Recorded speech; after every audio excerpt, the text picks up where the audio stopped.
Yo, what's up everybody? Today we're going to be doing some more of the Umineko playthrough, and yeah, I'm quite excited for today. I mean, I do have a headache, but yeah, I am really interested just to see what's going to happen today, because we're going to see some more viewpoints of, you know, the family members. And as you can see here on, you know, the line that is just playing as I'm talking at the moment, we can really see that there is going to be quite a lot of stuff that we don't know that is going to be revealed. Like, why does Eva know that, you know, Kinzo has died? Have they actually revealed it before the family conference or something like that? I do wonder. And yeah, and secondly, why has he passed away? Why hasn't he disappeared? I really don't understand that. Or maybe it could be a misinterpretation of the fact that he's been, you know, disappeared. Maybe because, I don't know, if a lot of people find out that somebody's missing, are you going to necessarily say whether they've been missing, or are you just going to flat out say that they've passed away? I don't know. I feel like some people would, but I don't know. Yeah, so let's get started. As you can see here, we've just gone into Higurashi Chapter 6. It's just a crossover with Higurashi now. We've got the coffee shop background. Dude, it feels so weird to play this on a bigger size screen, because beforehand I would play it on a 1280 x 720 widescreen. But now it's so much bigger. It nearly covers the 1920 x 1080 monitor size I have. So yeah, it's a really big screen. It just feels so odd seeing this background in such a bigger screen. Anyway, this couldn't get more irrelevant, even if I tried to make it more irrelevant. So yeah, let's read. This is going to be quite something. So father's already passed away. That's insane. Fair enough. Settle down. Oh, it's only a possibility. Yeah, makes sense. Yeah. その死を3年の間秘密にするよう遺言したっちゅう有名な故事があるやろ Oh my god, it's well known that Takeda Shingen said in his will that his death was to be kept secret for 3 years. No, about that. I wonder who that guy is. Is that how it went? Oh my god, you have got to be kidding me. So they're basically suspecting instantly that there could potentially be some sort of secret that is regarding Kinzo, and maybe before he actually is revealed to have been dead. You know, oh, my Japanese history isn't so great. Well, relatable. At the time, Takeda was in the middle of a war with Oda and Tokugawa. Oh yeah, that's understandable, yeah. So I'm assuming whoever Takeda is, you know, really influential war hero that people probably really looked up to.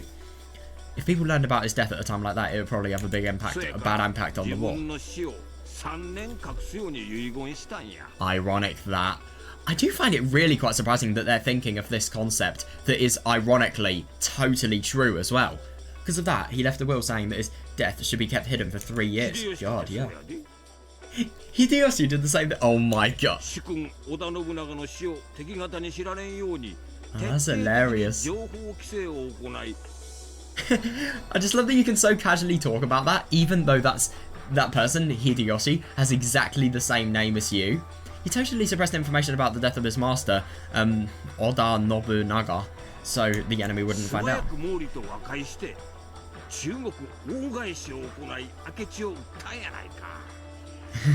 God, this guy really knows his history. Yeah, so that the enemy wouldn't find out. Quickly made peace with Mori and defeated Akechi in the Battle of Yamazaki.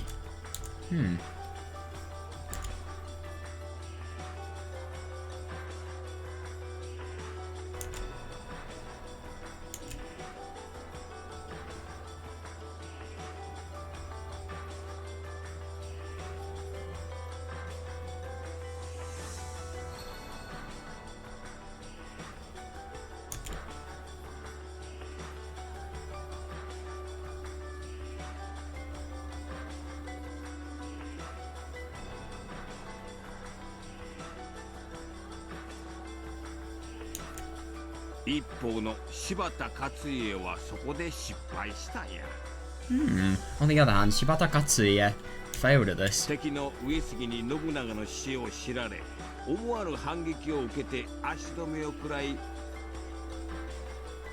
enemy, Uesugi, learned of Nobuyuki's death, so Shibata had to deal with an unexpected counterattack and got slowed down.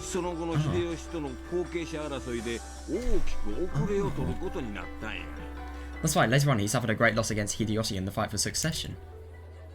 Hideyoshi, who had oh yeah, no, I see that, yeah, who had a strong fascination with the commanders of the Sengoku period, would always show off his knowledge when he got the chance. Ah, that's hilarious. That's hilarious. That must be so funny. I mean, obviously it is really, it really must be pleasant to have somebody who is just so enthusiastic about a subject, but obviously if it's a really serious matter and it isn't relevant, then, well, it is kind of relevant, but he's really gone off on a tangent. Wincing slightly, Eva made him get back to the point.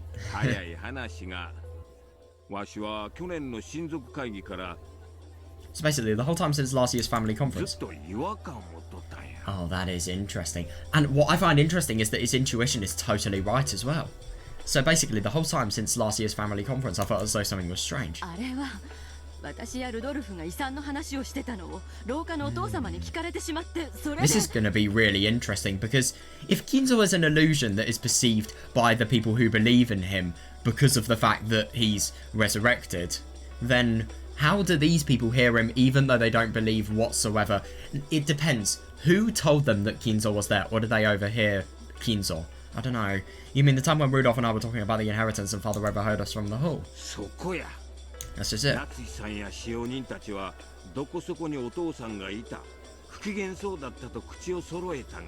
Natsuki-san and the servants kept saying Father was here or there and that he seemed to be in a bad mood. Yeah, exactly. Yeah, but not a single of us relatives saw Father, right? If what you're thinking is right. What does that mean? Oh, it means a lot of things! And it is really interesting that Eva would naturally think this, but at the same time it's not the case whatsoever because of the fact that, you know, Kraus is trying to make it so that these people find it so they don't find the collateral that he has actually stolen from Kinzo's wallet. Does it mean Nisan's trying to keep all the inheritance from himself? Yeah, of course, hiding someone's death is a very dangerous thing to do. No way, no. Agrees, yeah. Yeah, because when the death is discovered, what happens then? What do you do? So let's say you're hiding the death to have all the inheritance to yourself. What happens when you've actually found out the death and all of the expenses that you have, you know, had from a really wide scale? Like, that's not going to look very good on you. Of course, hiding someone's death is a very dangerous thing to do, and all things considered, I'm not sure Kraus-san would be willing to do it just to have the inheritance to himself. It is possible, yeah, it is. You can't prove whether it's happened, you can't prove whether it hasn't. It is possible.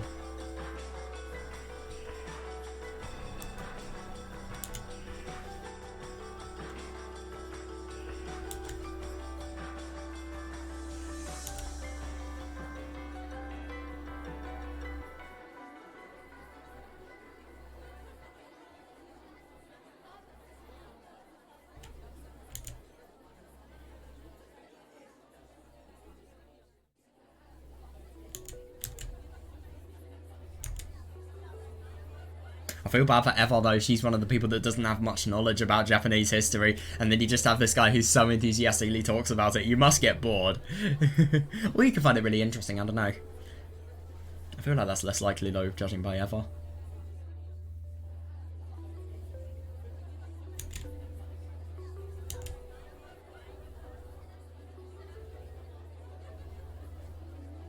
Yeah, that is really interesting that that apparently Father overheard them and they were and he was in a bad mood. Yeah. Who told them that? That is interesting that they hadn't actually seen Kinzo.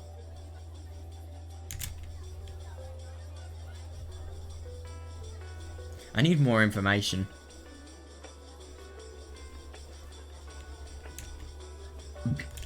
Hmm.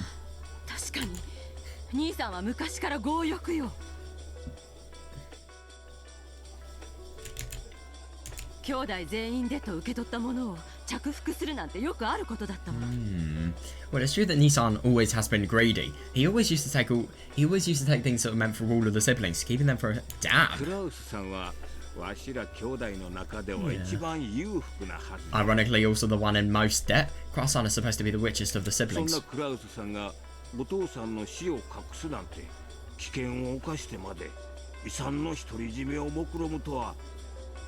Krasan's scheming to keep the inheritance to himself to the point of accepting the risk of hiding father's death. Yeah, definitely sounds a tad unbelievable to me. But at the same time, I'm actually quite surprised that Hideyoshi is thinking about this. I mean, he literally knows that Kraus is a businessman. I mean, what if your business goes wrong? If you're going to be rich, the more rich you are and the higher you are in the business world, the more wrong something goes, the more fucked you are, and the more debt you may have to repay. So, I think it makes even more sense personally. Even so, last year's family conference was so strange, I can't help but wonder. Understandable, yeah, it does fully make sense. Eva and the others were painfully aware of how reckless it would be to try and see Kinzo when he was in a bad mood. Oh god, yeah, that is actually really, really funny that, you know, that is a really, really good motive to make it so that, you know, nobody actually comes into Kinzo's study. That does make sense. So obviously, I don't know why I was under the impression that you know, Eva and Rudolph had actually heard Kinzo shouting and they'd seen his presence.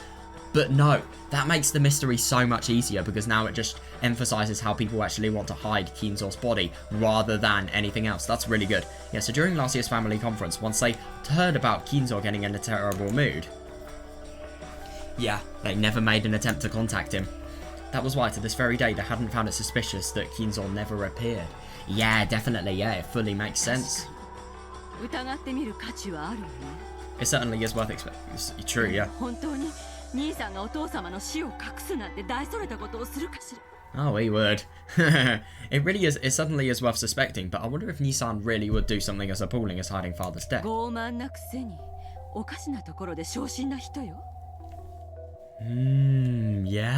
Yeah, for all his pride, that man has a coward side to him. God, that is such a brutal way of talking. Yeah, would he really make such a once-in-a-lifetime bet? Did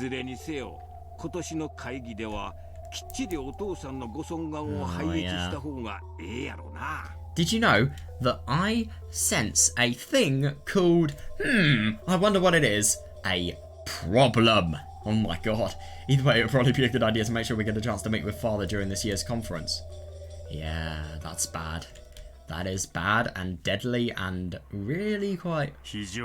Ooh, it's going to be interesting. We have Rudolph. I wonder what he's going to say, because obviously, you know, Eva and Rudolph, they were the people that were actually told that, you know, Kinzo had overheard them and he was mad about the inheritance. So they just didn't want to talk to him because obviously Kinzo, when mad, is, you know, he is a little bit deadly.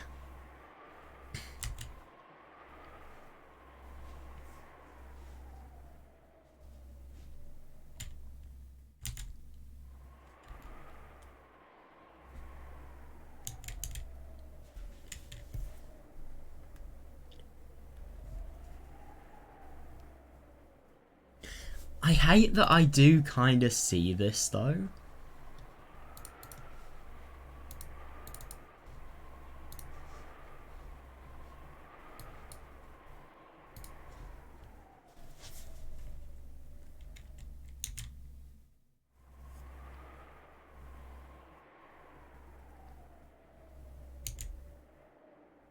The rumors are really bad. Oh, that's interesting. Sounds like Aniki's business is failing even worse than we'd imagined.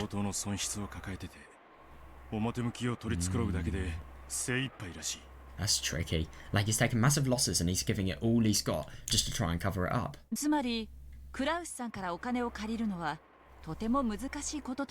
God, that'll make it very difficult to borrow money from him. Why would they want to borrow money, though? Yeah, I could cry.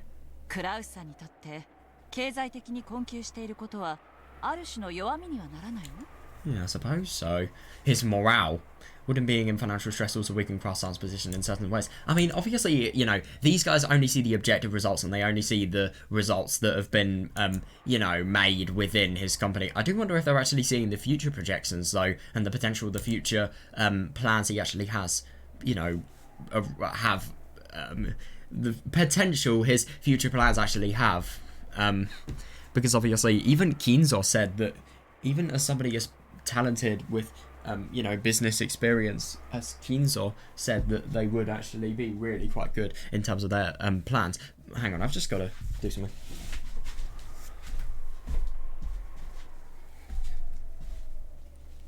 At the same time, though, just because Kinzo's really talented doesn't mean he may not make a mistake. I mean, like, that's like saying, I don't know, somebody who's really talented at, somebody who's really talented at skating doesn't have a 0% chance of, I don't know, hitting and breaking their neck or something ridiculous like that. Like, it could always happen. No matter how talented you are, you could always make a mistake. So, not necessarily. So it's unpredictable, but there's a high chance of him actually prevailing massively.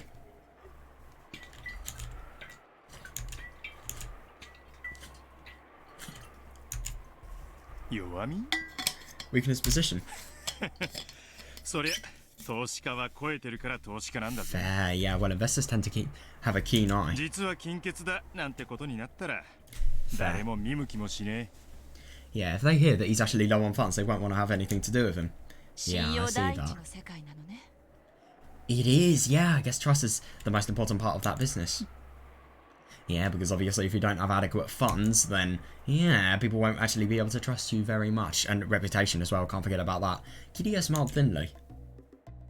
I know, it is actually really quite odd. She's definitely got something up her sleeve. Yeah, Rudolph was taken back by that smile.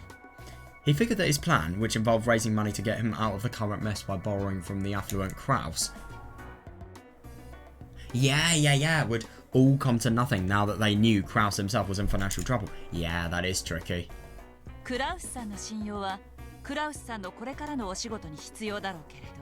Oh, yeah, definitely, yeah. Confidence in Kraus-san's abilities might be a requirement for his own businesses in the future. Ah, yeah, but it isn't necessary for our future. Are you suggesting that I blackmail? Oh my god. I wouldn't want to if it were me. Oh, god, no. For one blood sibling to take another down is no laughing matter. Yeah, you try and do that with Kasumi. God, I just genuinely can't believe this. This is a really quite surprising side of Kirie we're seeing here. Wow.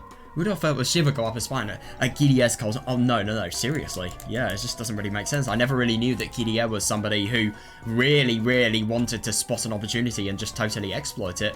But to be fair, they do work in the same profession. I mean, Kirie quite literally is a co-worker. It just still kind of surprises me, though.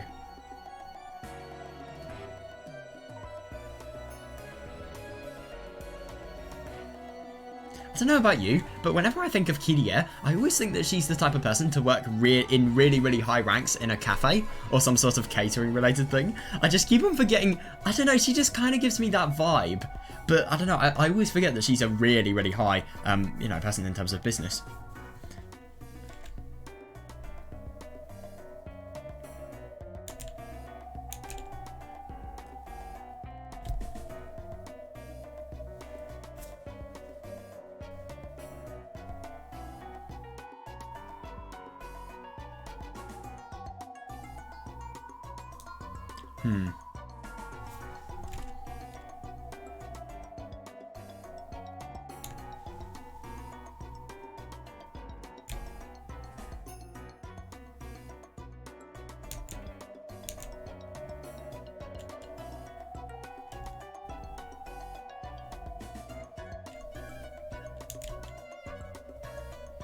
Rudolph felt a shiver go up at his spine at Kirie's cold smile. Yeah, definitely, yeah. At times, Kirie was able to throw away all compassion and think in an extremely ruthless manner. No, I definitely see this, yeah. Whenever he saw that, Rudolph knew he'd never like to have her as his enemy. That is fair enough, yeah, I can see that. Yeah, I'd rather not threaten Oni-san if we had any other way to get money. Yeah, that's fair, yeah. Yeah, if there were another way, we wouldn't be worrying. Yeah,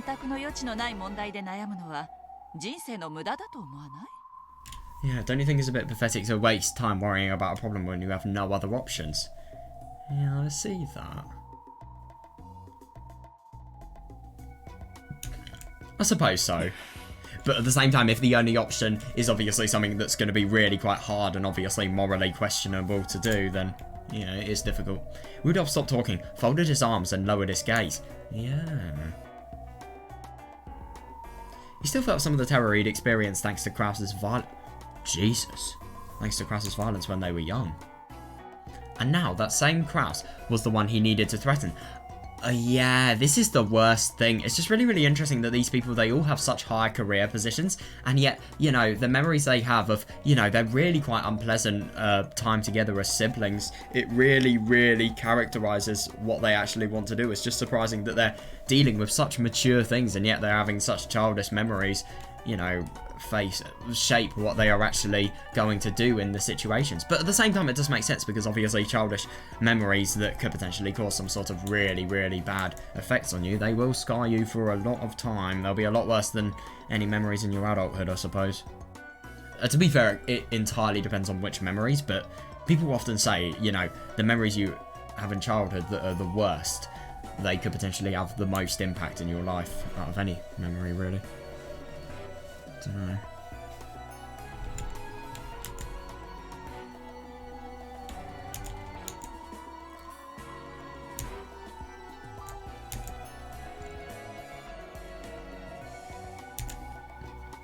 Yeah. Rudolph would also be fighting against this childhood trauma. No, I see that. Oh, Jesus fucking Christ. Yeah, so to give her husband a little push.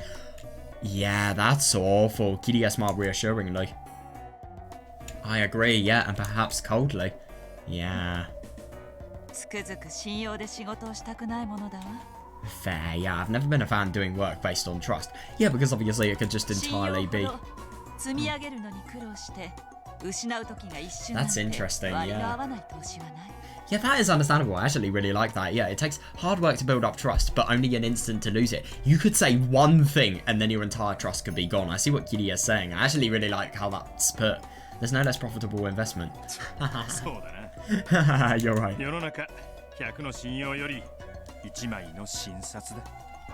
But what if trust causes people to cooperate, which then causes people to make new ideas that, I don't know, make loads and loads of money and could potentially be really influential to the economy?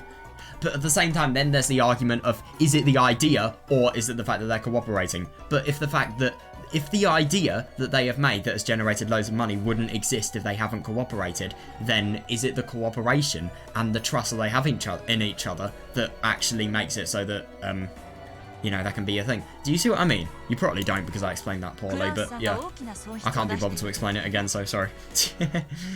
All the trust in the world is a good banknote. Even though Kraus-san has been taking on massive losses. Fair, yeah. He ought to be capable of gathering enough money to buy us some time.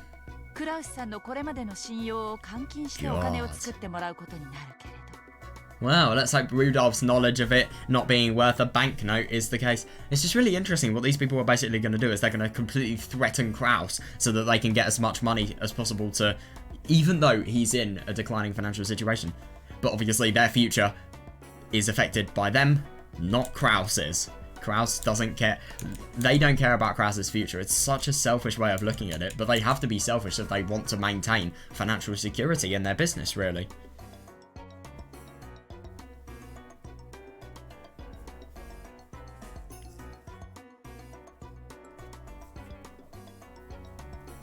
That's so poisonous, though, genuinely. Agreed, yeah, this is gonna get ugly. We'll have to prepare sufficiently. True. Even more true. Yeah, we haven't been given any time or any room for failure. It's the one opportunity they get, so they're gonna use it as much as they can to their advantage. Isn't that right?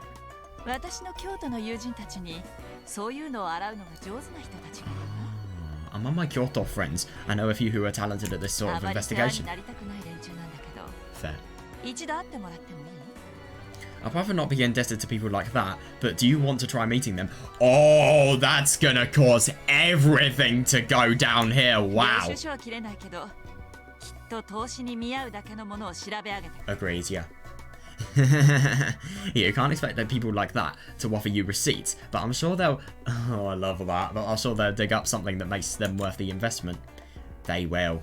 They really, really will. And that's a really good move from Kirie. Oh, it looks like the phone's ringing. Rosa.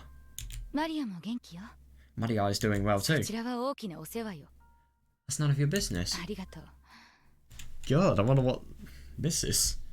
It's just a really quite contradictory tone. You have, obviously, everything being alright here, and then you just have some hostility there. Thank you. Huh? Oh, somebody's meeting up? Well, I'll have to look at my schedule.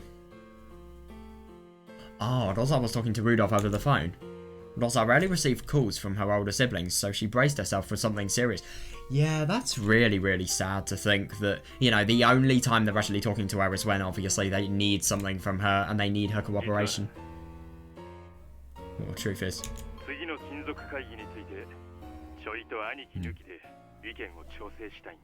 Yeah, well, truth is, I want to have a little talk about the next family conference without Aniki.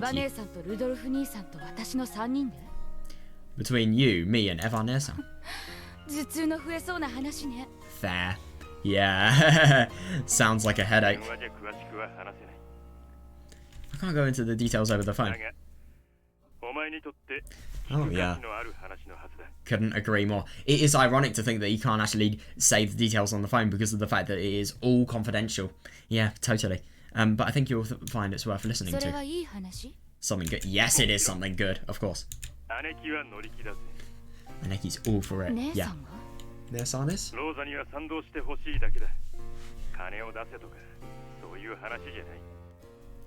Yeah. All we want is your approval. We aren't going to ask you for money or anything like that.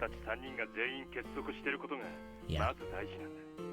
The most important thing is that the three of us stick together. Got it? Rosa let out a sigh. She did so because in the past, when Rudolph and Eva got into a fight with Kraus, they always used to talk to her like this. Oh, yeah, that's awful. Yeah, so that could potentially be really indicative of a fight. I see. Yeah, they always used to talk to her like this before dragging her into it.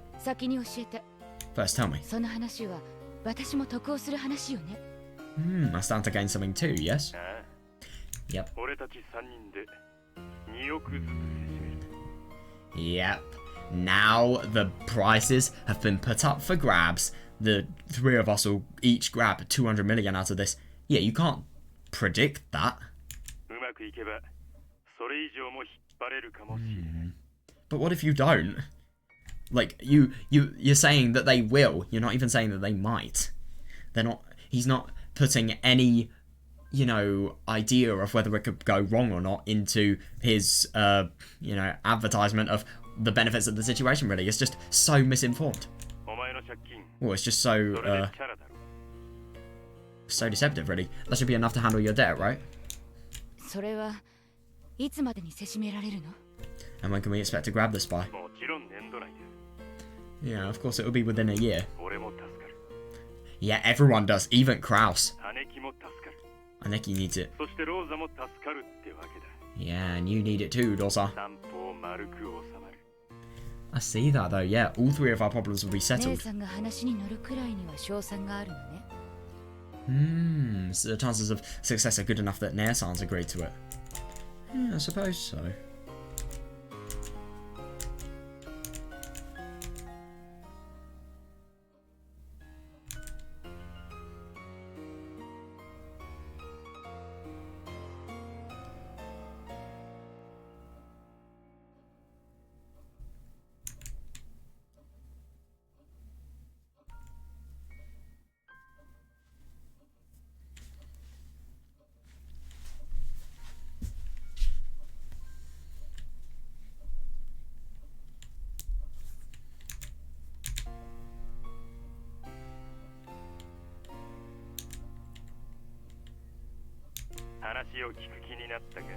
Ooh, now do you want to hear?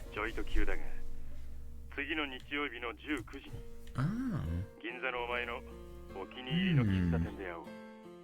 Now, do you want to hear? I know it's a bit sudden, but let's meet next Sunday, 7 PM at the coffee shop you like in Ginza. Yeah, that's the only time Aneki's schedule and mine match. Oh, that's actually really quite funny to think that, you know, they haven't taken any consideration in her schedule whatsoever. It's just as if they've planned everything and then she's just the other one that's, you know, been invited. It doesn't even matter whether her schedule matches that or not. Any problems? Fair, yeah, I see that. Yeah, if we're talking about 200 million, I'll have no choice but to listen. 次の日曜日の午後7時にレオポルドで。Then let's meet at 7 p.m. next Sunday at Leopold's. And Maria-chan. God, yeah, I wonder what she's going to say. You can bring her too if you あの want. 子の前でお金の話はやめて。 Fair, yeah, don't talk about money in front of that child. God, yeah, no, I see that. Yeah, I think that is really, really nice because obviously, you know, this is just impressive. This is surprisingly... No, but I do find it really interesting that, you know, Rosa always makes it... To be honest, Rosa really does confuse me because she displays the most horrible signs of a parent in every single, you know, in every single act that we've actually seen her do in episode 4.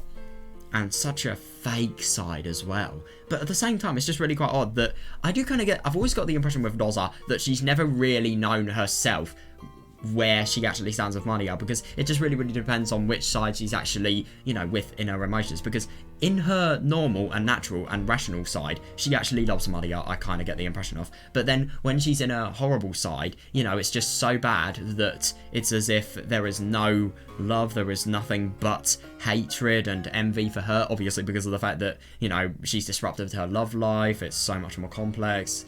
There's so many stressful things and, you know, all of the things that are bullshit and just not Maria's fault whatsoever. But it's just interesting that, you know, when you see stuff like this, you do get the impression that she still has a more loving side to her. I just get the impression that Rosa has really, really bad anger problems that she just then takes out on Maria. And, you know, she's kind of making Maria, without even realising it, relive the experience she had as a kid as well. Like, for example, I will never forget that time where Rosa was saying, like, you know, she was just saying that she had to stomach and, you know, she endured people actually breaking her toys because they were horrible. Whereas Maria was just totally crying like a reasonable person would. But, yeah.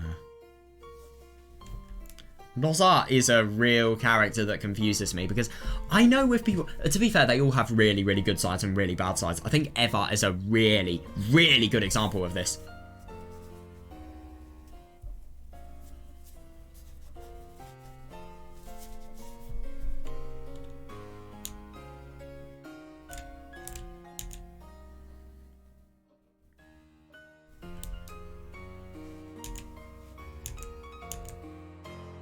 Yeah, she set the receiver down with a clunk a little violently. No, I see, yeah. Yes, apparently either Eva or Rudolph had got a hold of one of Krause's weak points. They will probably threaten him with that at the next family conference and force him to pay up. Yeah, definitely, yeah. Yeah, that's funny. Yeah, even before hearing the details, she knew full well that it would be nothing good. But even so, this might be her once-in-a-lifetime chance to pay back her large debt. I know. What? No, you have got to be fucking serious. Oh no. Oh shit, my earphones are nearly dead. Dude. Oh shit, what do I do? No, I'm just gonna have to put on the speaker. Oh, that's fucking annoying. But even so, this may be her once-in-a-lifetime chance to pay back her large debts.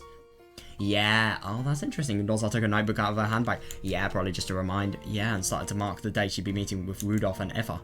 Then she found and smacked herself hard in the forehead. Oh, that's horrible. Yeah, because written there was DZL with Maria, something she had planned to do with her daughter. What is DZL?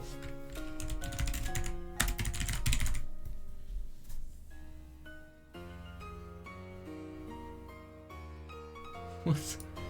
It's a Zimbabwe diary company? What? What?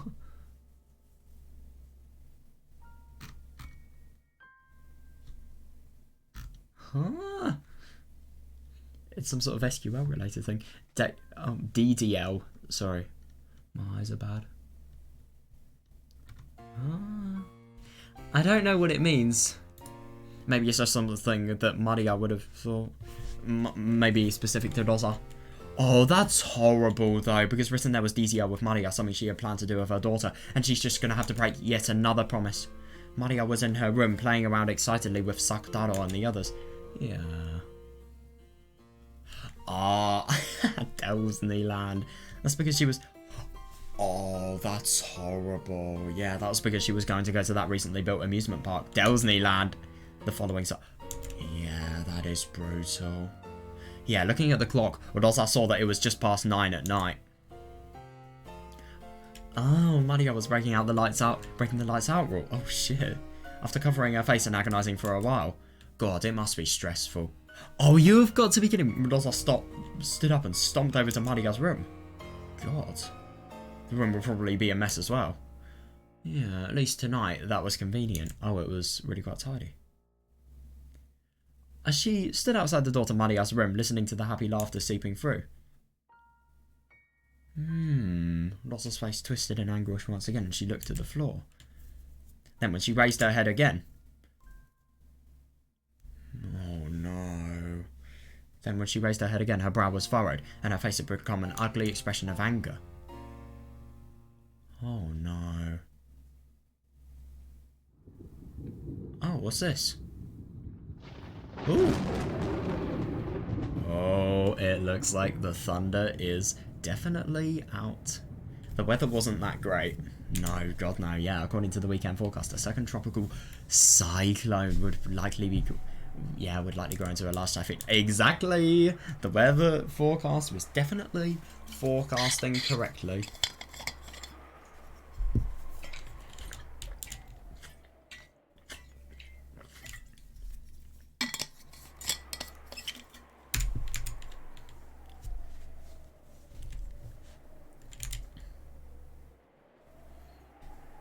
Isn't it just really, really sad to think that, you know, your daughter is happy and she is so, you know, she's just having such a nice time and is so excited, but at the same time you can only just break that with your anger. I mean, she has to as a parent, but still, it's just kind of sad that, you know, not even that makes her question her anger.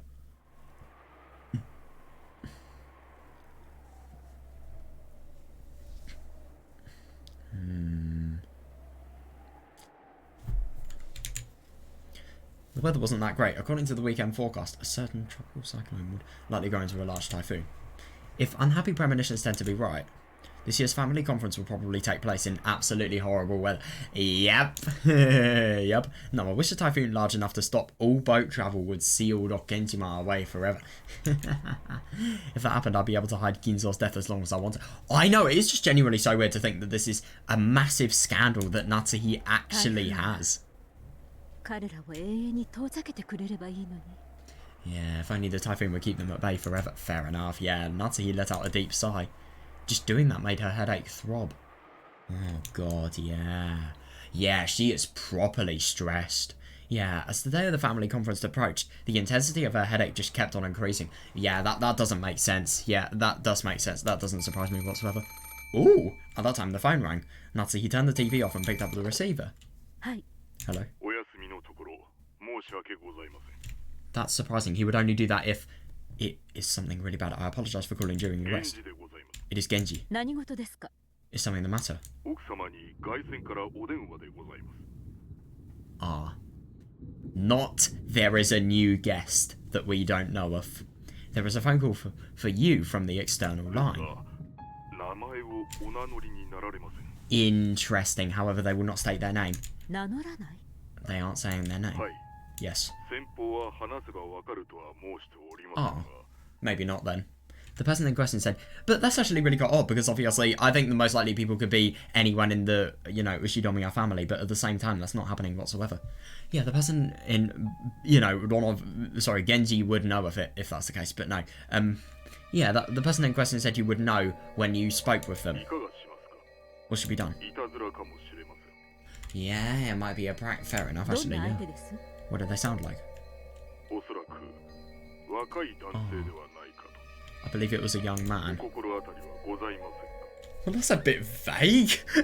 Any idea who it might be? I know, I don't have any idea as well. That is actually really quite odd. Who could it possibly be? Basila? Maybe it could be Basila, actually. I wonder. That would be reasonable. I don't know. I feel like this is either a red flag or it really isn't something that bad.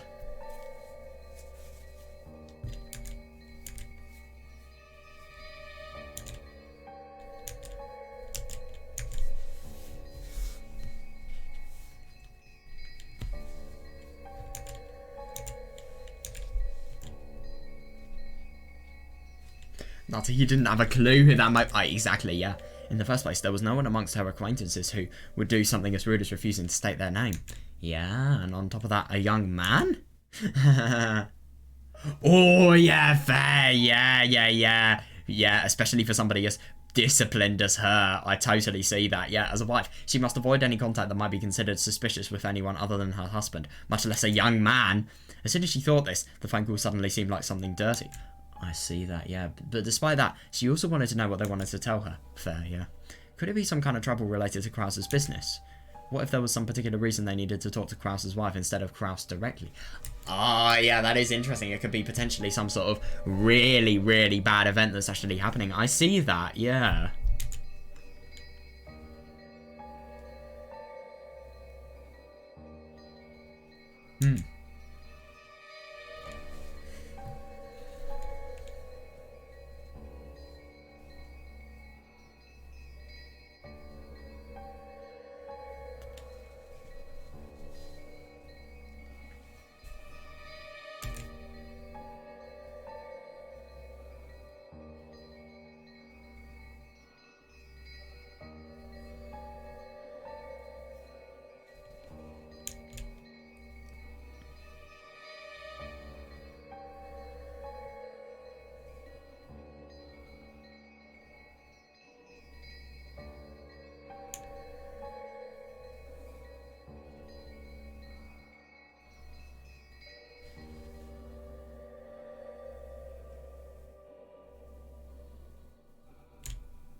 No matter what it is, it's my duty as a wife to listen and report to Krause. Fair, yeah. If it's some bizarre threat, I just have to firmly refuse and inform Krause that I have received such a phone call. Yeah, it is interesting that. If it's something offensive, I just have to tell Genji to... yeah, to never send me anonymous calls again. Fair enough, yeah. As Natsuhi thought this, because just as Genji was suggesting that he hang up on the man on as though what she'd naturally choose, she told him to connect her to this person. She then set the receiver down. After a short while, the phone rang again. This is going to be interesting. I really do wonder who this is.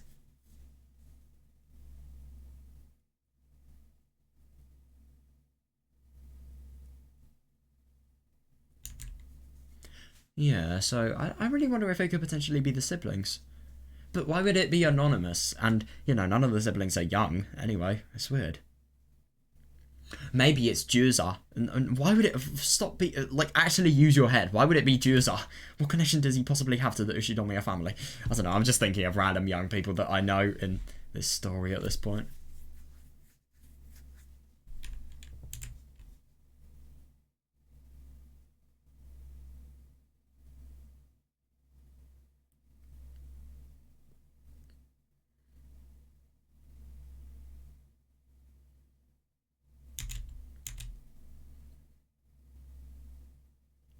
Oh, this wasn't the internal line. It was the external phone line, which Genji had redirected to her. So it should already have been connected directly with a mysterious... Oh, that's weird. With a mysterious man. However, the person on the other end didn't respond. Not liking this at all, Natsuhi spoke one more time, sounding displeased. I know, that is weird. Hello. Who is this? Tell me your name. She heard something that sounded like a sigh. Could that potentially be Battler? I don't know, it kinda sounds like it. Yeah, she gulped reflectively. After remaining silent for a little longer, the man finally answered.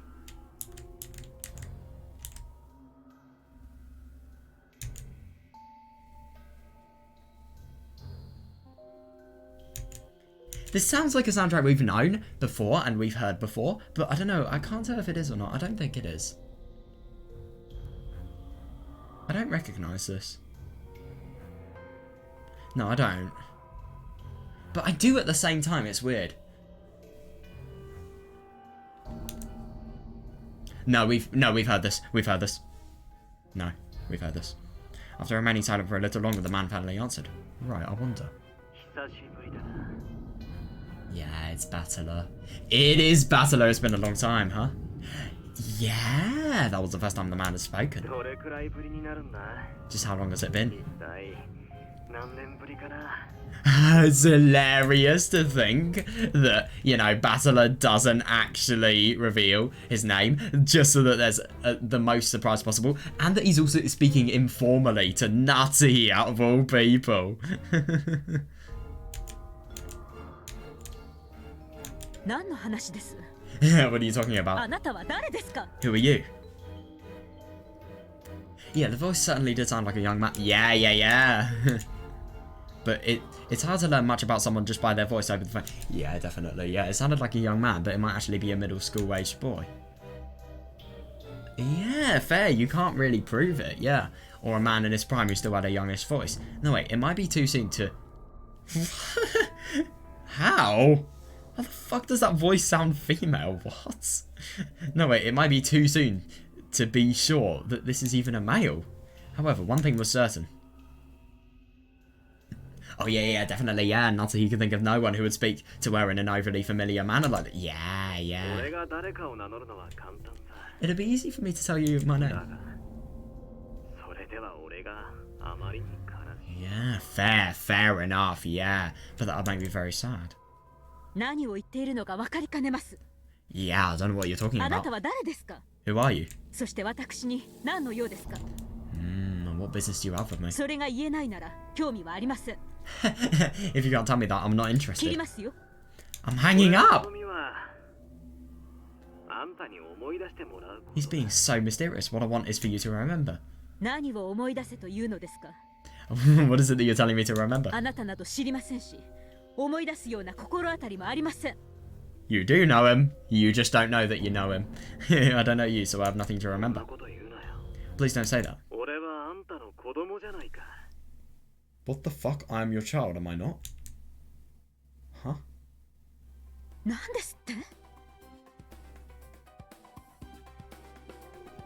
What the fuck? Okay, either Battler's trolling, or there is something that is really fucking big that is actually going to be revealed here. What the what? I'm really surprised. What? What did you say? What are you talking about? There is no way that there is something really scandalous that is going on with Natsuhi, but at the same time, in red, Ushinomiya Asumu is not Ushinomiya Battler's mama. Mother, not mama. What the fuck? Mother! Yeah, that is interesting. I love that Deep Blue Gear is playing here. That's actually a really quite good song choice here.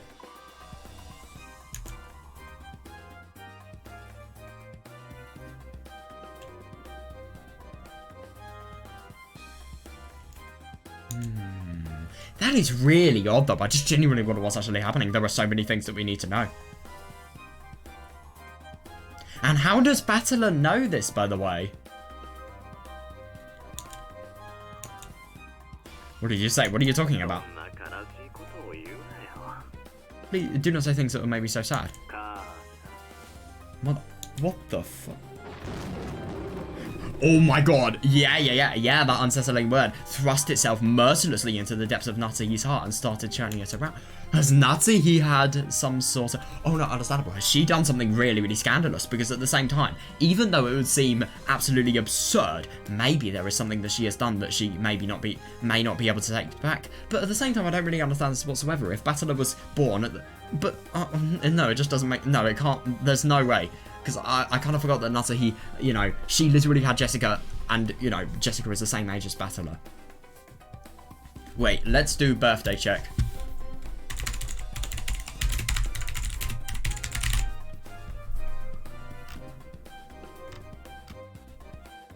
Right, Jessica's birthday is the 25th of August. I swear, some sort of Higurashi's birthday. Higurashi character was, you know, 25th of August as well. Right, 25th of August.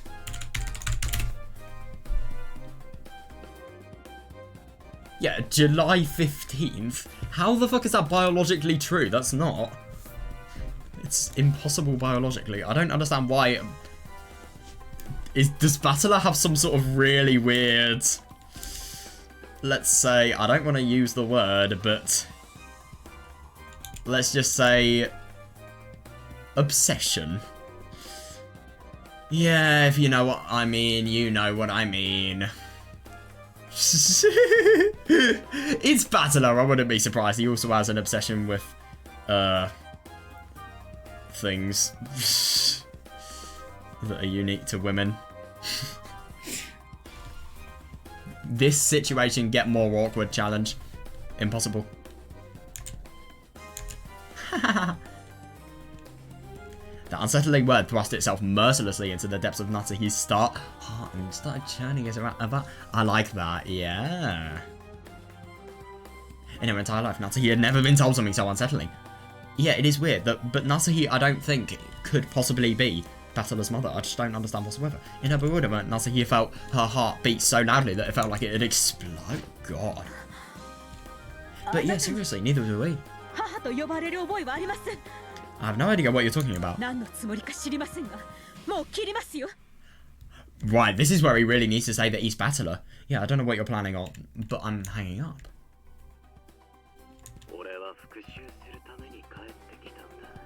I came back for revenge.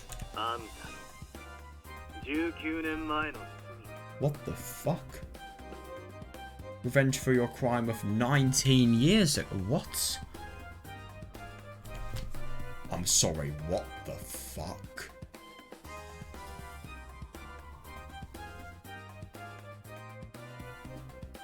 Is this a 36-year-old? Wait, 36-year-old? Well, so 1968 is when he was born, so 19 years after 1968 would be 2005. And that was 1968 to 2005, that's 37. Yeah. Well, no, 47 even. Yeah, so 47 years old. What? Wait, no, what am I thinking of? I don't know. Dude, just do 18 plus 19, that's 37. I don't know what I was thinking of there, my brain's just totally fucked up. No, I don't know. Oh my god, yeah. Dude, 2005 minus 1968 is 37. I'm so dumb at the moment. But yeah, anyway, so Battler being 37 years old, could that potentially be this case? And could it potentially be that Battler is in the future here? Could it be there is some sort of really weird Angie-like scenario going on? That is so weird. I really, really wonder what the fuck is actually happening here. Because this would actually explain whether, you know, Battler could potentially know the truth of who his mother actually is, but at the same time the truth makes no sense, so I don't know. This is odd. I came back for revenge for your crime of 19 years ago. That is odd. Yeah, Natsuhi's mind went blank. Has she actually committed a crime? What? No! She has committed a crime 19 years ago. What? Oh, fuck. Hold up. This is really, really odd. I don't know why I was thinking that could be a future Battler. That's just totally unreasonable. Right, hold up a sec.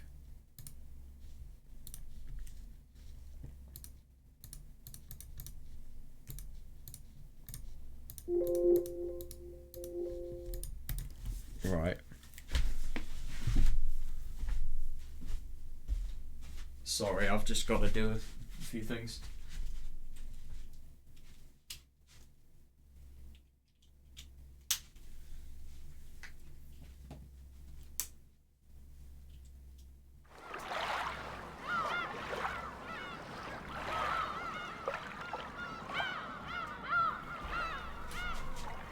Right, sorry about that.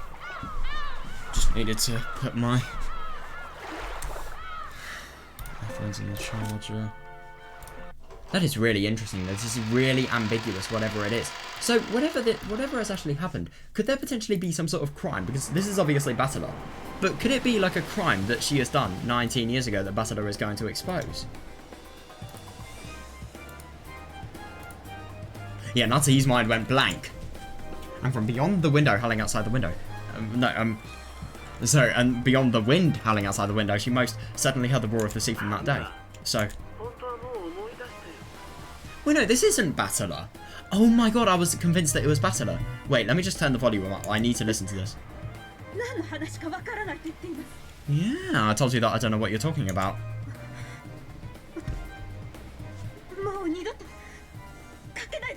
No, I'm just seriously surprised though. I'm so surprised. No, but this could potentially be indicative of the fact that she is actually having some sort of flashbacks and some sort of memories of a crime that has actually happened. I really do wonder.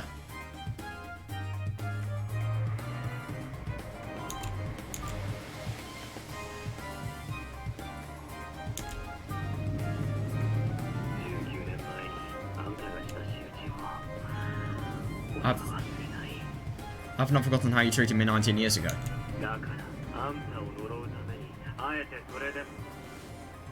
I'm so confused.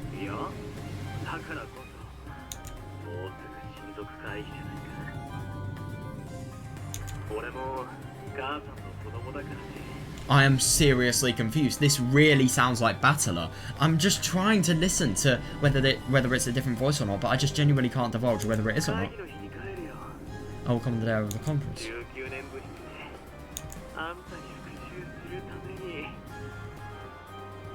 This makes no sense. This genuinely makes zero sense. What? So, I just don't really understand this. I mean, you could think it's maybe like some sort of Angie scenario, but at the same time it doesn't make sense where... No, I'm just trying to tie anything that has any form of reason. That just doesn't make sense whatsoever. I should stop being... I'm putting too much fantasy into my theory. I should, you know, try and make it a little bit more reasonable. Yeah, so this is really, really odd. But I don't really understand this, because this obviously can't be Battler because of the fact that he was literally born 18 years ago. He wasn't even alive 19 years ago. But even though he sounds exactly like Battler, though, I don't really understand.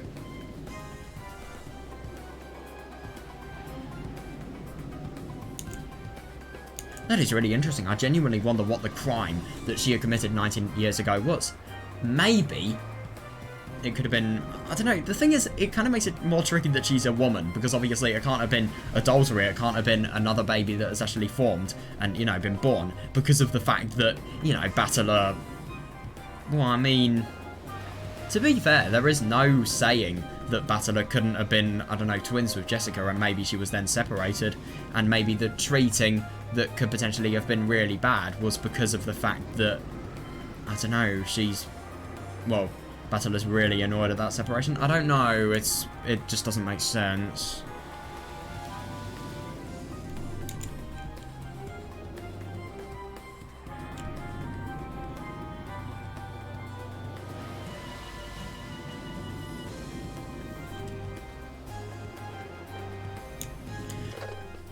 I really do want to... Oh, that is weird. I just genuinely wonder if this is some sort of genuine thing that is happening, and it could potentially be the indication of who the culprit actually is for the conference. But at the same time, it also for all of the conference's murderers. But at the same time, it could also just be some sort of prank that Battler's doing. You can't actually prove each, really. Breathing so hard, her shoulders heaved. Natsuhi slammed the receiver down and hung up. Oh yeah, understandable. Yeah, that is interesting. God, whatever it is, she's totally been stressed about it. Yeah, I don't really think if it's a crime you've committed, it will be forwarded to Kraus. I do wonder. Has she actually committed a crime, though? That's really what I'm wondering. Then she hit the phone violently, knocking the receiver up. God. Yeah. Oh my God. So that no more calls will come through it. God, I can hear the roar of the sea. That voice I hear from beyond the howling wind is certainly... Oh. Even if I cover my eyes, even if I cover my ears, the headache won't...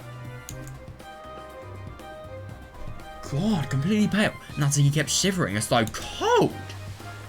That is weird. Ooh, yes.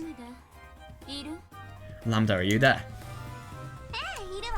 Oh my God, yeah, I really wonder what this is actually. I wonder what they're going to say about this. Yes, I'm here. I'm anywhere you want me to be, Ben. I might turn this up. Hold up. Just gotta... Yeah, it should be fine.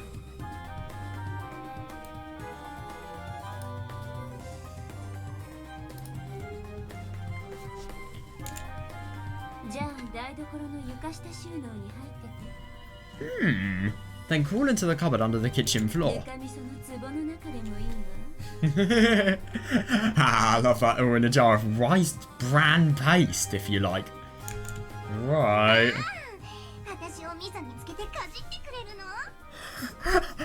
No.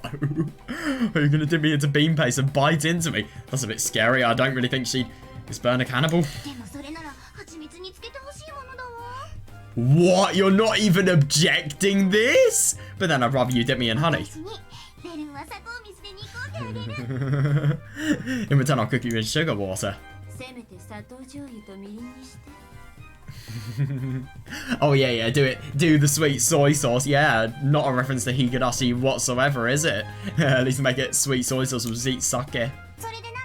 So what's up? 副賞要求でも気取っちゃう？ You're gonna make me repeat something. そうよ。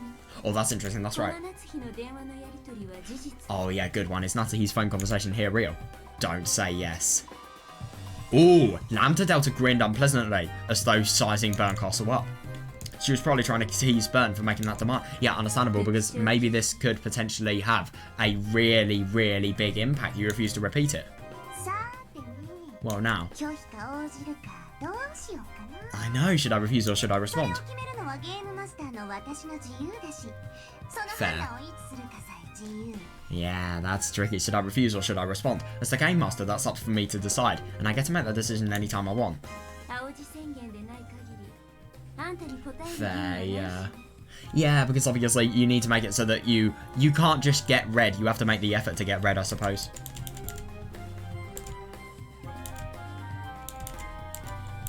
That is so interesting. The fact that, you know, Natsuhi is basically, when having been reminded of a crime that she has committed 19 years ago, she's basically feeling as if, you know, she is, you know, really, really shivering. She's feeling as if she's being taken back to that very day that she's committed the crime, which is just, in my opinion, fucking weird. Like, what did she do? Genuinely.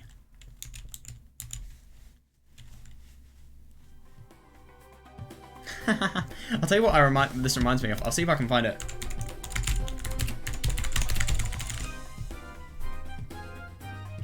yeah. Scaphism. That's what it reminds me of. This is what it reminds me of.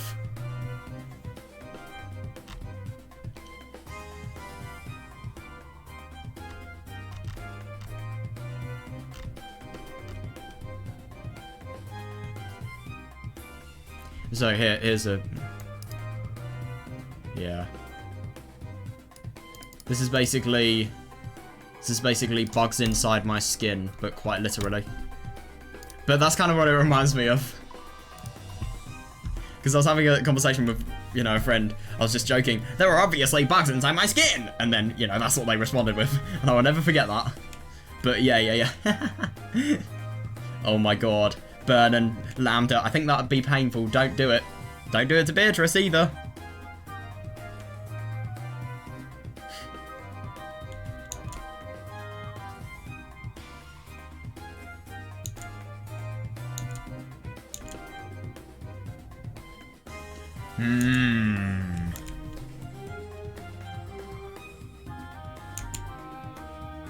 Unless it's stated in blue, you aren't obligated to respond. Yeah. そういうこと。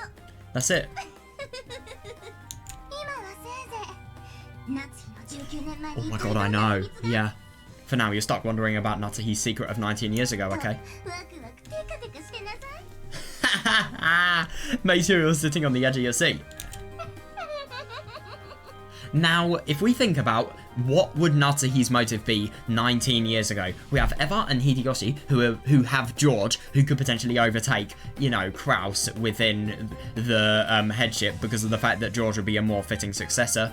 Maybe that could make it so that Eva could potentially be the head of the family. So we've got to think about that. That could be the motive for some sort of crime to happen. I don't really know. Ooh, my idea. Because... Ooh, I've got an idea. But at the same time, it doesn't really make sense to, you know, what we've actually... If we tie it to the phone call, it doesn't make any sense whatsoever. Yes, it does actually. Right, my theory is Kraus couldn't have kids because of the fact that, you know, let's be honest, I think if you're in a position like that, to have a kid is the most, you know, significant thing you want to have. It's the first thing you will do. If you're in a family where having a kid is so important, it's probably one of the first things you'll do if you have a wife. But obviously... you know, I remember hearing somewhere that Kraus couldn't have kids as well. So, my theory is that Natsuhi had some sort of adulterous relationship and she fucked someone. She got the kid from them, and then she totally abandoned them, and then she made it so that Kraus could have the kid that she'd, you know, got. And this person that she'd fucked is who's actually back and who's seeking revenge. I don't really know. That's my theory. I don't know though. Maybe some sort of adultery, because that could be considered a crime in some eyes. I don't know. Of course, this fishy telephone call happened before October 4th, 1986. Yeah, true. Yeah, this is still before the start time of the game. It's still going to be relevant, though. So there's basically no need to question whether it's true or false. Disagreed. I feel like it's going to be relevant. Yeah. Since you, the game master, went out of your way to show me this, I'll take it as a preparatory move for something else. Yeah, good one, yeah. It might be a trick, but I'll at least keep this move of yours in my memory.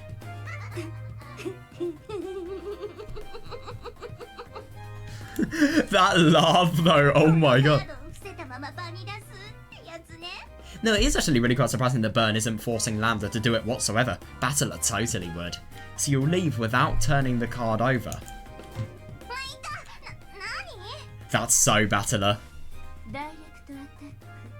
Oh, it's not Battler. Direct attack. Oh my god! After being suddenly conked on the head, Lambda was bewildered. But perhaps this incomprehensible exchange was funny to her, because she quickly went back to go. Oh! Oh, you're done preparing the game board now. Oh, that's good. Yes, that's right. Now I'll finally move on to the game. On to October 4th, 1986. Yeah, seriously, it's probably over 100. I wonder what number October 4th, 1986 this is. The Endless Witch, huh? Beatrice. Yeah, she truly is a frightening child. Any moves from your side yet, Burn? No way, no.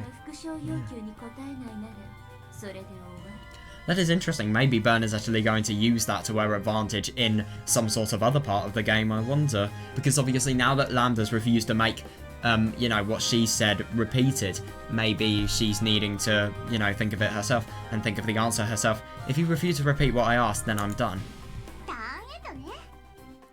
Turn end, right? Untap, unkeep, draw, upkeep, draw. This is so cheesy. Come.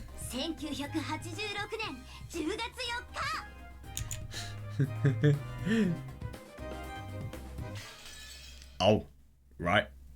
Okay, that's... Where are we going to? We're going to 12 PM? 11 PM or... No, 11 AM, I think. 11 AM. Right. What are we seeing now? Yeah, the first day, October 4th, 1986. Oh yeah, we got Clouds of Summer or whatever the song is. I don't know. I need to learn the Umineko song names. I just haven't really had much time. I should though. Conked on my head. I love that verb. Conked.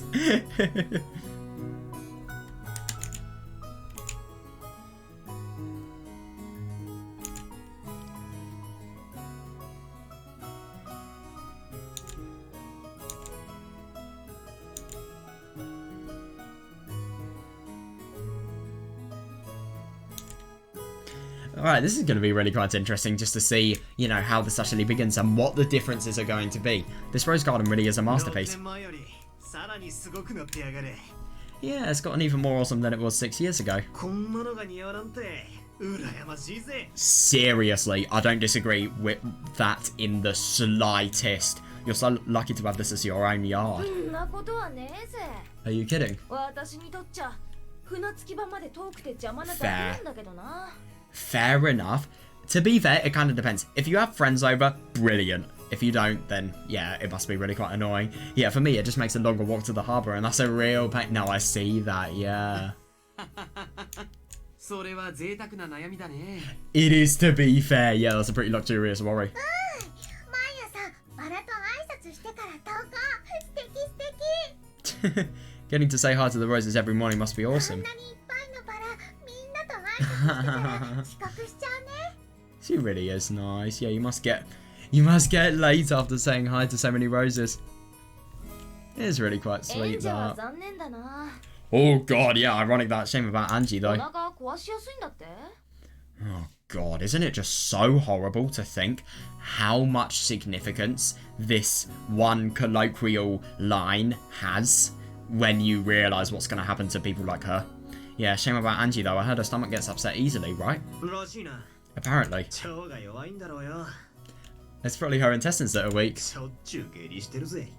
She's almost always got the... Oh, God. おうレディーにそういうの言うのいけない。 You shouldn't say something like that. Oh, my God. Oh, my God. You should never, never ask Battler to keep his discipline. そうだよな。女の子のお尻からは Yeah, I forgot. Nothing comes out about a girl's butt but marshmallows, right? I feel really uncomfortable right now. 体調が悪くてマシュマロが水浴びになっちゃったわけだ。 So Angie got sick and the marshmallows tapped into syrup. それはさすがに Wait, when he says syrup, oh my god, I think he's talking about, you know, blood when you're in the toilet. Yeah, you're way over the line. See, this is what I love about Umineko's humour. Oh my god!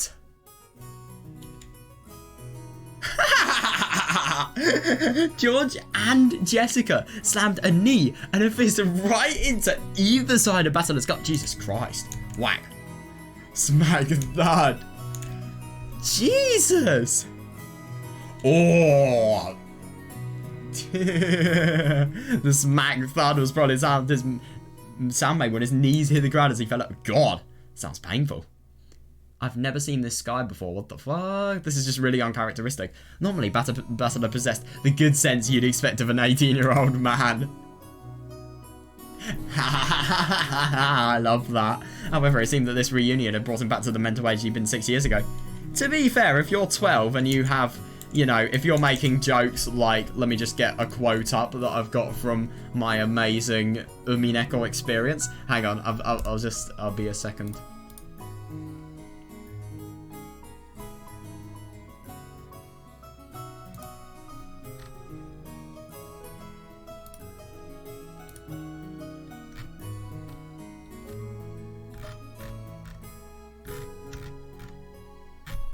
Right, let's just go to episode 1 quotes.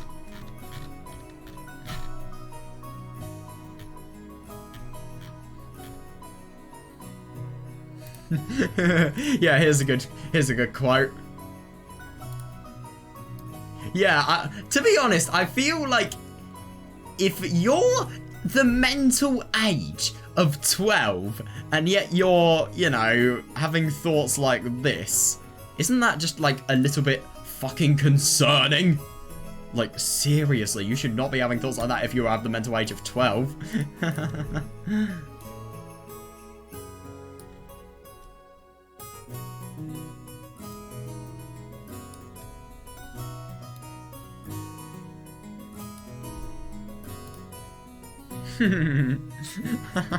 That's so funny though.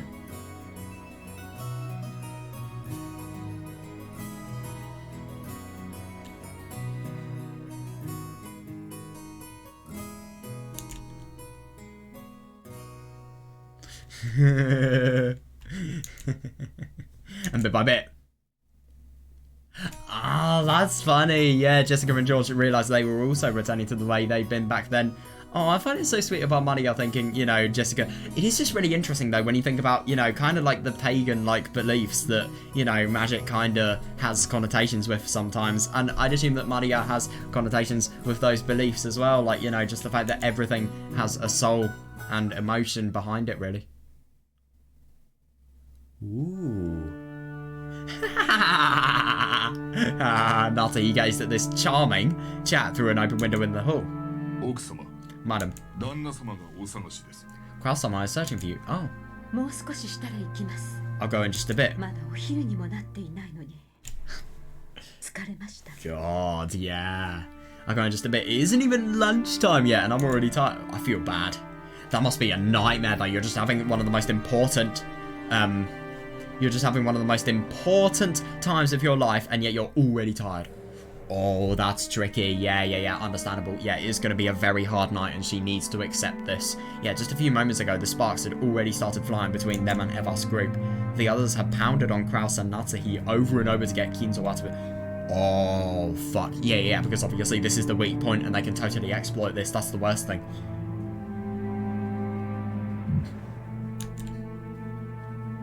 Apparently, they hadn't been fully tricked at last year's family conference after all. Yes, that is the tricky thing. There were no problems with father, right? Correct. Leave it to me.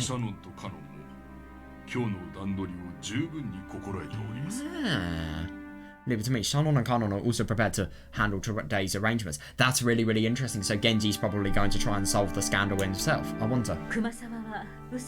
True, yeah. Me too, actually. I mean, I don't know. Yeah, he just doesn't... I mean, though he probably could do a lie if he had to, he just doesn't really sound like the person that would lie. He just sounds too modest, and, you know, it'd be pretty bad if a physician was lying as well, because obviously, you know, he deals in the science of medical-related things, really, of full objectivity. Yeah, just lying, even though that's your profession, it must be really quite out of character.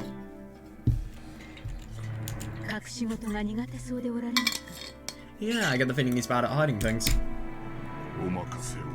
Leave that to me. Good. That's really good. Yeah, leave that to me. I intend to support Dr. Nanjo from nearby as much as possible. Yeah, it's so reassuring to have you there. It really does help a lot. Yeah, and it's just really, really interesting because obviously we see the blue-haired girl, who we still haven't seen, by the way. I'm so interested into, you know, what's going to happen with her. But, yeah, it's just really interesting to think that, you know, no matter what happens, they're going to fail. We know that. I'm honoured by your words. Oh, Beatrice. Don't worry. Oh, the close rim barrier on the study is perfect.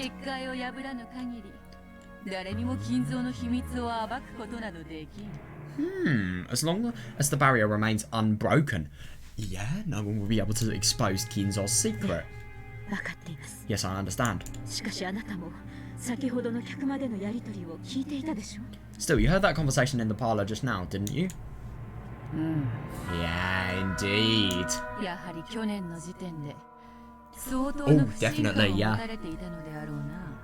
It is just so surprising to me to think that all of the suspicions regarding Kinzo going down to his study, they weren't due to the fact that he was just becoming a more and more, you know, more and more solitary old man. It was because of the fact that, you know, all of this had totally gone wrong and, you know, he had literally died. It's just so surprising to me how much of his character that actually changes. It seems that some considerable suspicions were aroused last year. The terrible toxin has accumulated and is being spread all around. Yeah, I see. It will, yeah. It seems this year's conference really will be crucial. Fair. Yeah, we might be able to overcome this year somehow, but there is such a thing as pushing our luck. Agreed, yeah, they won't be able to, no way. Next year. It's probably best to assume that next year won't be manageable. All of there. With this much of the magic resisting toxin filling up this place. ゴールドスミス教の魔法を維持するのは難しいでしょう。 It would probably be difficult to preserve Lord Goldsmith's magic for another family. Fuck. 誰ですか Who are you? あ Oh, あ驚かずともよい seriously? Yeah, no need to be surprised. わらわの家具頭を務める男だ This man serves as my head furniture. はじめまして、夏日奥様。 Greetings, Madam ロ Natsuhi. ノウェと申します。 My name is Ronowe. どうぞお見知りおきを。 It is a pleasure to meet you. 頼れる男だ This man's reliable. この男にも密室結界を Oh, 守 that's ってる good. Yeah, yeah, yeah. He's also helping to protect the closed room barrier. そうですか Is that so? 後ろ宮夏日です I'm Ushiromiya Natsuhi. あなたにも協力をお願いします Yeah, I thank you for your cooperation. はい、奥様。 Of course, madam. 魔法世界からお手伝いをさせていただき Yeah, ます。 that's really good. I'll be aiding you from the magic どう world. かお任せを。 Please rely on me. Oh! ついでだから私も紹介してもらおうかしら Well, somebody's not dressing the most formally. In that case, I guess I'll introduce myself next. はいリーチェ Hi, Riche. That is so cheesy. Hi, Riche. ご無沙汰 Long time no see. I wonder if he's gonna get pissed off like Warigiriya gets pissed off from the shortening of, you know, her name.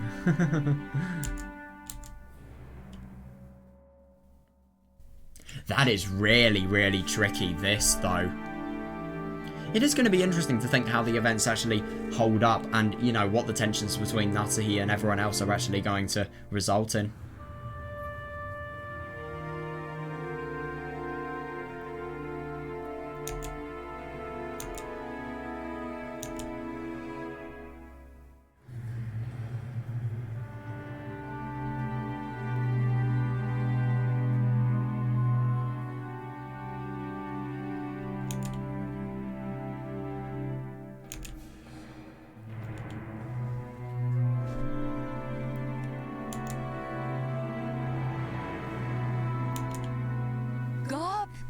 Oh, Gap. そなたまで来てくれるとは心強い They never hang out. I don't think I've ever seen Gap without Ronove. Or maybe that's just coincidental. Oh, Gap, I'm glad to see you're here as well. But to be fair, they are some of the great demons. Like, Ronove's 22nd, she's the 33rd. So it does kind of make sense. 遊びに来ただけのつもりだったんだけどね Well, I only came to have some 手 fun. がいるようだったら声をかけて If you need an extra hand, let me know. はじめましてまだ Nice to meet you, madam. 挨拶するのは初めてだけど私はいつだって誰のそばにでもいるわ Oh, that's hilarious. This is the first time I've said hello, but I'm always right by anyone's side. こちらのガープはなかなかのいたずら。 Yeah, seriously, Gap here was quite the prankster. 先日、奥様が自室にてお召しになろうとして。 Oh my god, that must be so creepy. Somebody you've never even met asking you that. Gap here is quite the prankster. Remember that headache medicine you dropped on the floor of your room and lost as you were getting dressed? ガープの仕業でございます。 Oh, that's hilarious. Gap was the one behind that. Oh my god. Gap, don't become addicted to medication.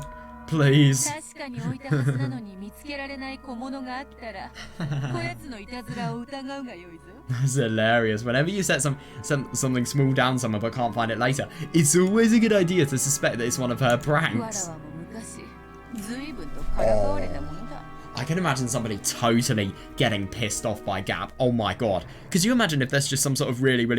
Could you imagine if you're a scientist and you're doing some sort of really... Let's say you're doing, I don't know, something with nanoparticles or quantum particles, and then, I don't know, there was just... No, actually, something a bit bigger than that. Maybe, I don't know, microchips. What about those? You know, you're just doing something really, really small, and then you just have the technology that's really small that you're researching on just, you know, casually just magicked out of existence. Because of Gap. That could be a weapon, that power that she has.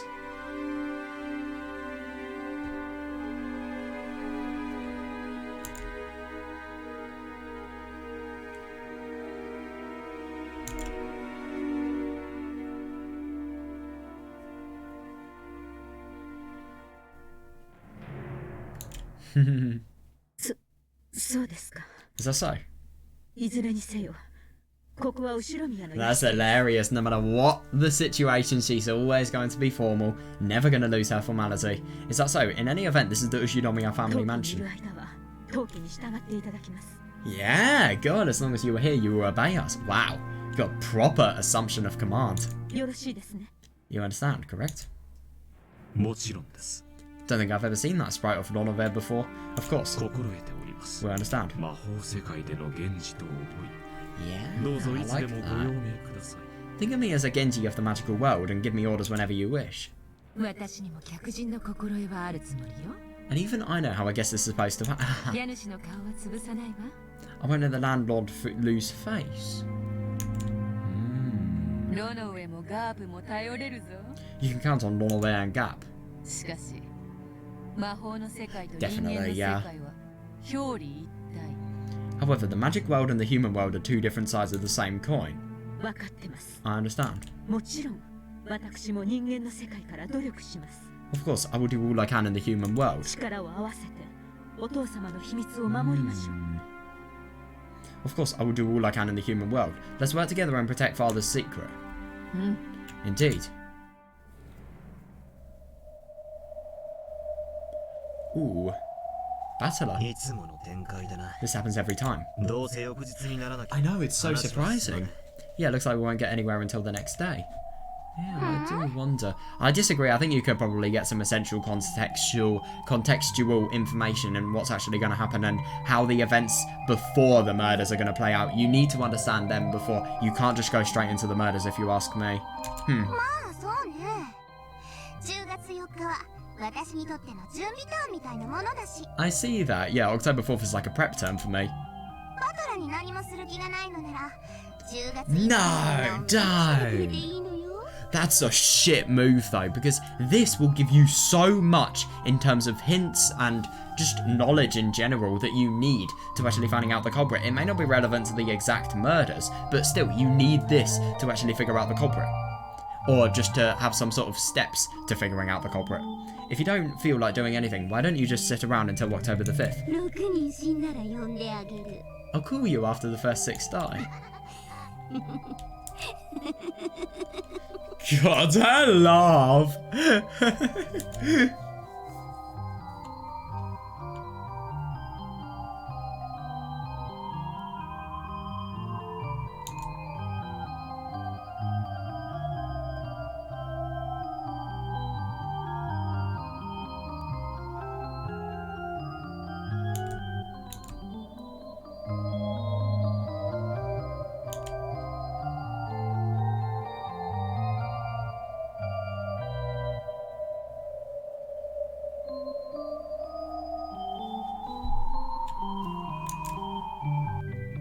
Of course, that was an incredibly irritating way to put it. Yeah, fair.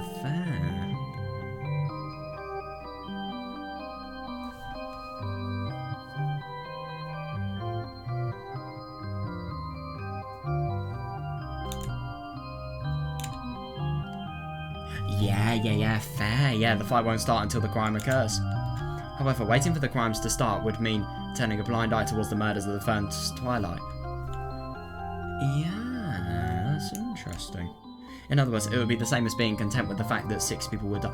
Oh yeah, that is understandable, yeah. 知ってる？ Did you know? チェスの先手と後手では先手の勝率が2倍とも Yeah, seriously, that's a good way to actually make Battler be inspired. Yeah, they say that in chess, the player who moves first is twice as likely to win. That's funny, that. 戦術の進歩でだいぶ変わるけどね。 Oh, no. Listen to Burn. Yeah, although that can change as the tactics of the match progress. 後手はドローを狙えれば上々とか言われてるんだっけ？ But at the same time, it's a draw, not a win. Don't they say that the second player has a much better chance at a draw? 先手一勝くらい俺も知ってるぜ。 Oh, yeah. Even another phrase, the first to strike wins. なら、どうしろってんだ。 So what are you trying to say? そんなだからあんたは無能なのよ。 Oh my god, you're really putting it, well, directly. No, but at the same time, I do think Battler should kind of be able... I'm actually really quite surprised that he hasn't actually been able to get the meaning from this. Basically, don't slack, look at every single piece of information because of the fact that that may be really, really helpful in, you know, finding out who's actually done the murders. I'm just genuinely surprised that Battler's trying to think about, you know, rather than, you know, the motive of the murder, he's just thinking about how they could objectively be done. You need to consider the motive. I don't think this is a good idea what he's doing at all. Seriously. いいバトラ You're listening, Battler. 10月4日にだって解くことが Yeah, できる seriously, 謎が yeah. 存在するわ Yeah, he should not cop out. He really shouldn't. But at the same time, I do see why he's actually really quite fed up of this. And, you know, he doesn't want to give these people the respect of actually, you know, he doesn't want to give these people's game boards respect, really. And that's why he's actually making it so that he participates on as little as possible, really. Are you listening, Battler? There do exist puzzles that can be solved even on October 4th. 何を解けるか Exactly, yeah, know which one I mean. まさか。 You don't mean いや、しかし。 Keens or dying, I wonder? You don't mean... No, but... まあ見てなさい無能のバトラー Jesus Christ, but wait and see. Watch and see the Battler the Incompetent. To be fair, I mean, they are putting it in an incredibly bullying-like way, but still... What they are saying does actually have some sort of truth to it. Like, he really, really needs to watch everything. He can't just sit out and only be called when the murders occur.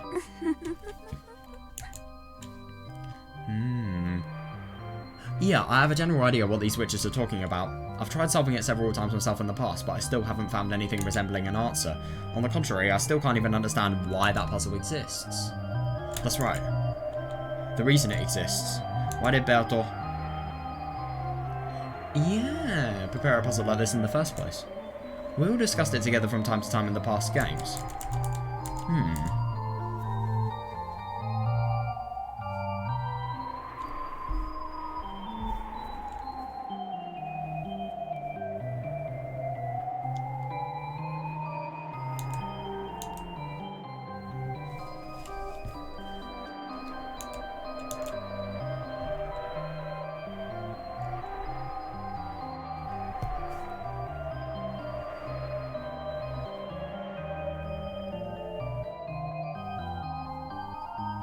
So I'd assume that why that puzzle exists, could this potentially be something regarding, you know, something regarding, blimmin', why Battler isn't actually Asuma's child? I hope so.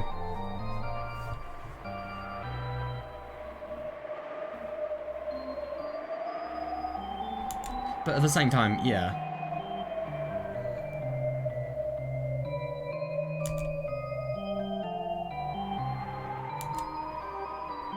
Why did Bertolt prepare a puzzle like this in the first place? We all discussed it together from time to time in past games.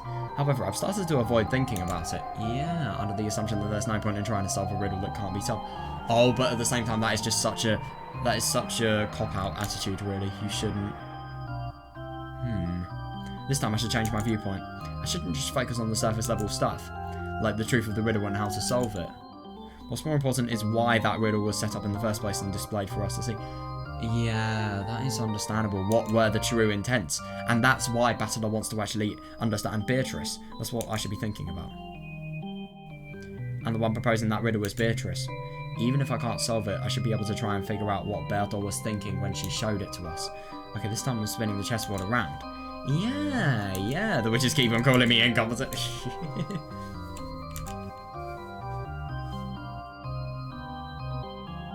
That is interesting that the puzzle is in the reason the puzzle exists. And that is really interesting that you can actually use October the 4th to make it so that it's proven why the puzzle existed and what Beatrice actually intended when creating the puzzle. But the only thing is, it's really quite surprising to me that there was actually anything more than, you know, Beatrice just wanted to make it so that Battler's limits were totally tested, or Beatrice wanted to make it so that she had entertainment relief. Well, to be fair, those are the motives, but she could have maybe thought of the best crime possible for, you know, her boredom to be relieved. But at the same time, what we need to be searching for is how she actually thought of the best possible crime, or, you know, the crime that she had done. Yeah.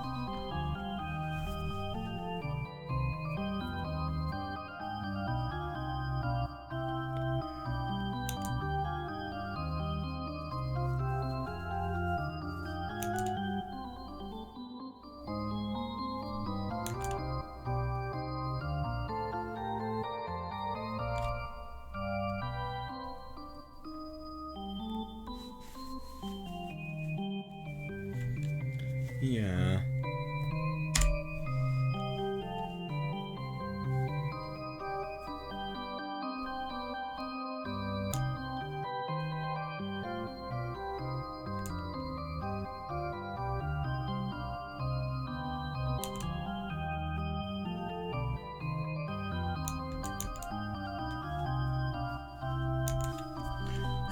Let them laugh.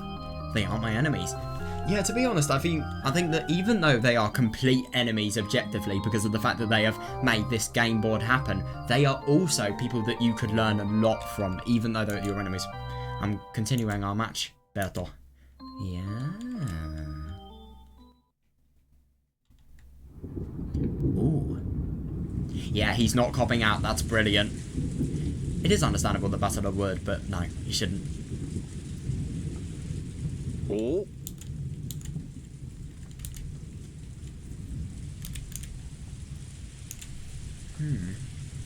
Oh. とうとう降り始めたようやな。 Looks like it's finally start. Yep, that foreshadows a big day. やれやれ Dang. 土砂降りは心の中だけにしたかったもんです I wish the only downpour was the one inside my heart. God, Rudolph's made the conversation emo. That's so well put though, I like that. The people in the parlour noticed the raindrops that were starting to drip down the window. Yeah. これで親族会議が終わるまで私たちには逃げ場なしってわけ。 God. Bit vivid, but true. Yeah, now we have nowhere to run until the family conference ends. Well, you're gonna have to そ run. れは兄さんたちだって同じよ。 Oh, yeah, that is actually really quite poisonous because of the fact that there is nowhere he can easily go without getting totally soaked. But at the same time, like, what's better, not talking to these people if there's a problem or getting totally soaked? I don't know. The same thing goes for Nissan. 逃がさないわ。絶対に。 I won't let them escape. I won't let them escape. You can be sure of that. こっちのカードは悪くないのよ。 The hearts we're holding aren't bad. 兄さんは虚勢を張ってるだけだわ。 Nissan's just bluffing. 絶対に屈服させてみせる。 Oh, that is interesting. So, I'm assuming, like in episode 4, Kraus has put on the front that Kienzor is alive. I just genuinely can't believe that even in episode 4, Kienzor was proved to be dead. But at the same time, I think that shows the ridiculous amount of magical power on average that world had. It had so much magical power that... Wait. Oh, this is interesting. So, I really wonder if all of Kienzor's magical power could potentially be explained because of the fact that he's an illusion and people need to believe in him to see him, but once they believe in his presence, they will be able to see him. And it is really interesting to think that, of course, they would believe in his presence because of the fact that, you know, the magical the magical power is really high in that episode. So I really do wonder if, you know, when he actually comes in, there is no person who is actually coming in if you deny it, but because of the fact that they're all believing in the same illusion, it could potentially be that, you know, there is a person who is there in their heads. And it is really weird to think, because that would tie it to episode 5 and what we've learnt about the illusion of Beatrice. I do wonder... Well, there's something that's kind of pissing me off. I just need to... Can I get it off?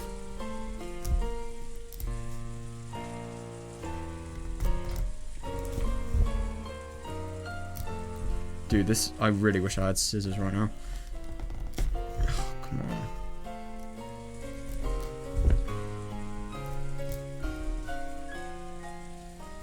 Nope, it's not coming off.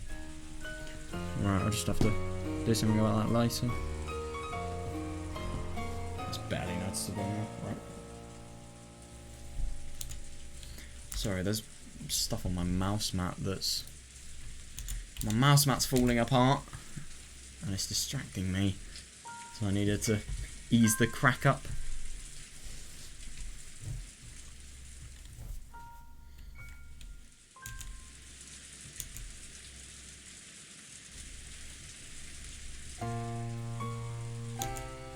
Yeah. Well, there's more to a deal than making your opponent lose.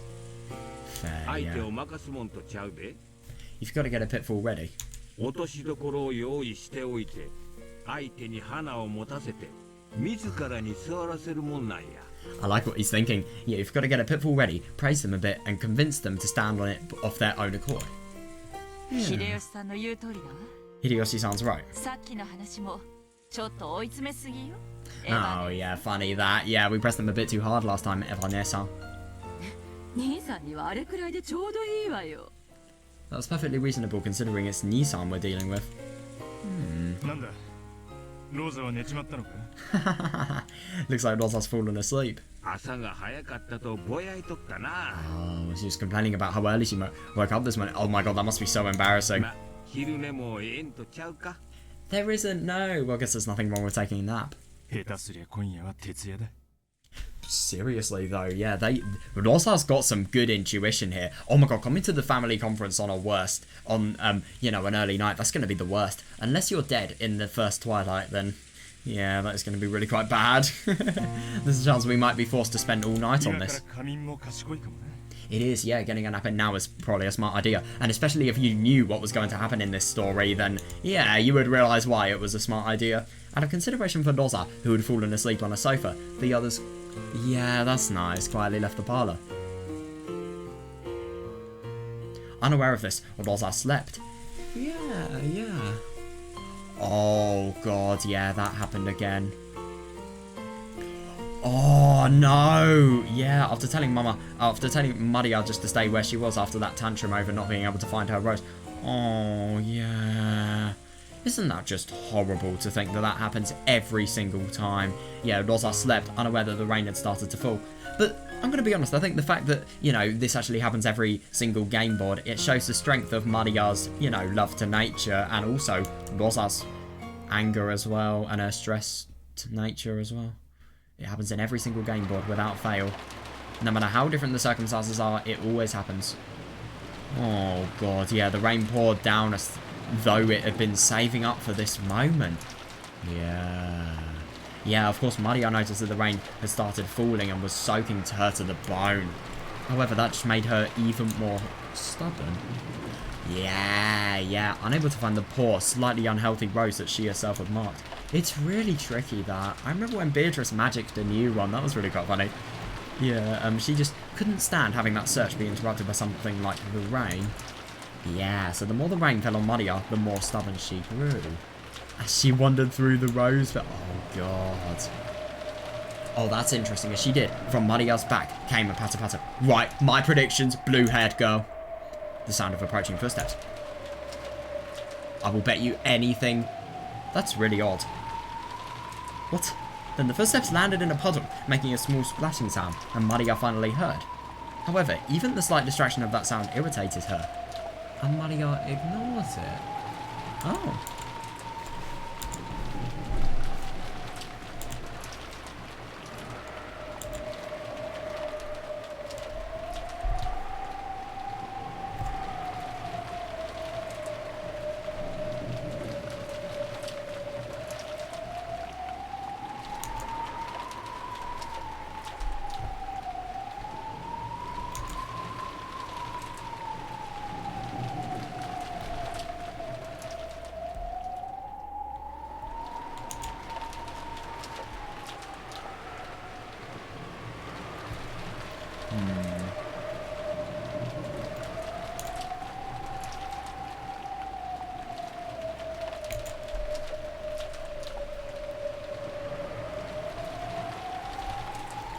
That's actually really, really interesting to think that, you know, Maria is getting so stubborn at the fact that, you know, the rain is getting stronger and yet it is providing a stop to her quest. So even though it is getting stronger and stronger, because of the fact that it is providing more of a stop and more of a resistance to her quest, she will rise more against that barrier.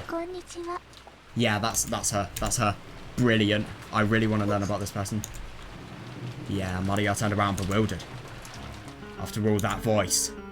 Yeah, it was one she didn't recognise at all.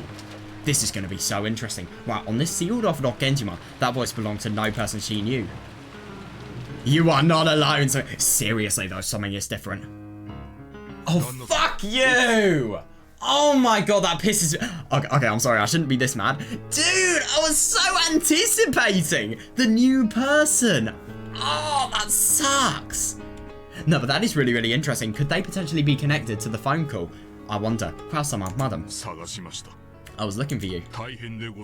Oh, yes, agreed. Wait, hang on a second. Have they suspected this person? Something important has come up.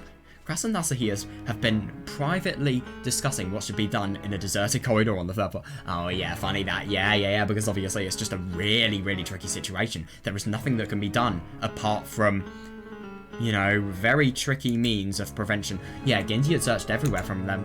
Yeah. What is it? Oh yeah. It is. You will not be talking that casually when you realise what's happening. It must be something more urgent than a few sheets getting soaked in the rain. What is it? Has some sort of blunder been made? Yeah. That's interesting. Could this potentially be some sort of... Oh, that's really, really interesting. So whoever this person is, they are some sort of refugee? Or is this... But how do we know this is genuine? This is genuine. How do we know that they actually have had an accident at sea? I don't know. It could potentially be somebody that, you know, there's some sort of traveller and they've just came here and, yeah, they're not part of the family and they want refuge somewhere, so they're going to take them in, maybe? I don't know. But at the same time, this is a really, really rich household. Why would they do that? But at the same time, if she's forcing them to do so, maybe it's going to be a little bit tricky for them to refuse. But they still can, so I don't know. This is going to be so interesting.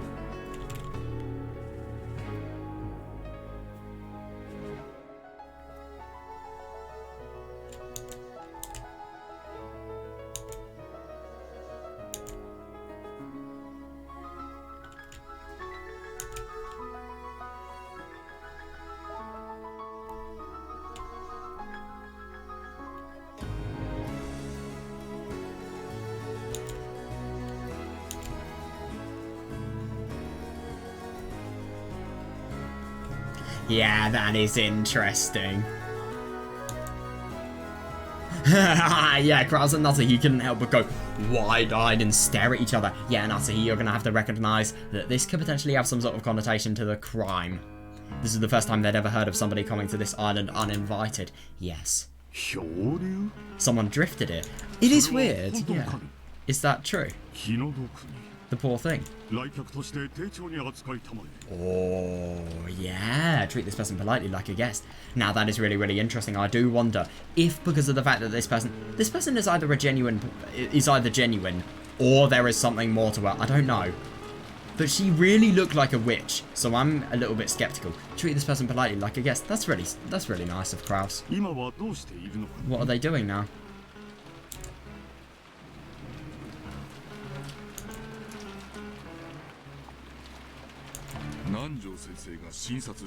Interesting. Dr. Nanjo is performing an examination. Dr.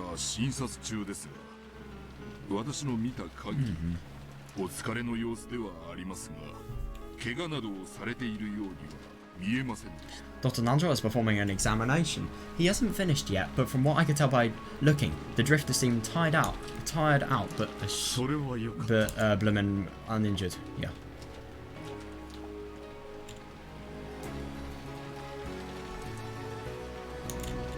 Thank goodness. Oh yeah, Natsuhi and I are having an important conversation right now. Oh yeah, definitely, fair enough, yeah. That's going to be so interesting. When it's over, we will go to check on this person. I do wonder what the motive of this person actually is. Yeah, but because I find it really, really interesting that, you know, I do wonder, now they know that nothing is going to happen, so they don't have any suspicions. How are their views of the murder going to change when, you know, this person is actually realised to have been somebody who may have a connection? I don't know. Does she have a connection, though? That's the biggest question. It's interesting that with this person, there are now 18 people. There is one outsider, and there are 17 others.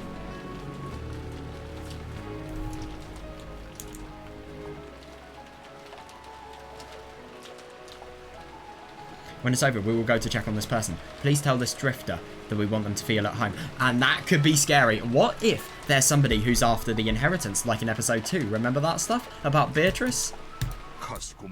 Certainly. Yeah, none of that. Just kindness and hospitality. That is really quite nice of them, though. And it just really shows what instincts these people have It could... I do think it is actually kind of reckless, though. I mean, you're in a mansion of But to be fair, you are constantly by servants, so maybe there won't be a security risk of having somebody who's a guest invited. I don't know. Yeah, when Genji bowed deeply and started to leave, Nasuhi called him to a stop.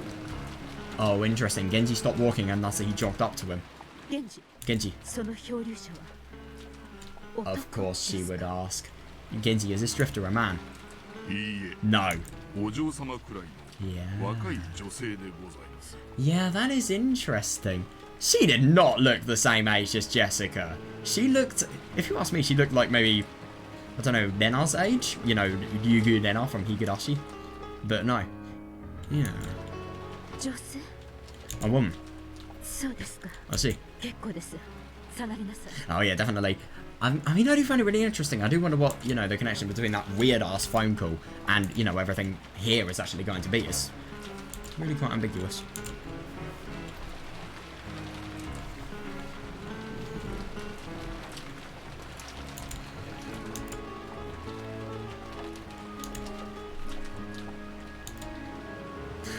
Back to your work. Oh, that's going to be interesting. Right, are we going to see this new drifter? Dude, stop. Oh my god, this is torture. They're just torturing me with the excitement here. They're dragging it out so much. The parlor of the mansion was bustling. Oh, yeah. Oh, yeah. Interesting, yeah. The adults gathered, worrying about the health of the sudden guest. That's really quite considerate of them. But that is understandable, yeah. Yeah, so she has had a drifting, but she's tired and uninjured. It's pretty convenient. Well, if she was able to walk all the way to the rose garden by herself, her life probably isn't in danger. Yeah. It always helps to be prepared. It's probably all thanks to the life jacket. God, without that she might... Yeah, that is probably scary if she is actually a Voyager. I don't know if this person is a witch or a Voyager, but I would...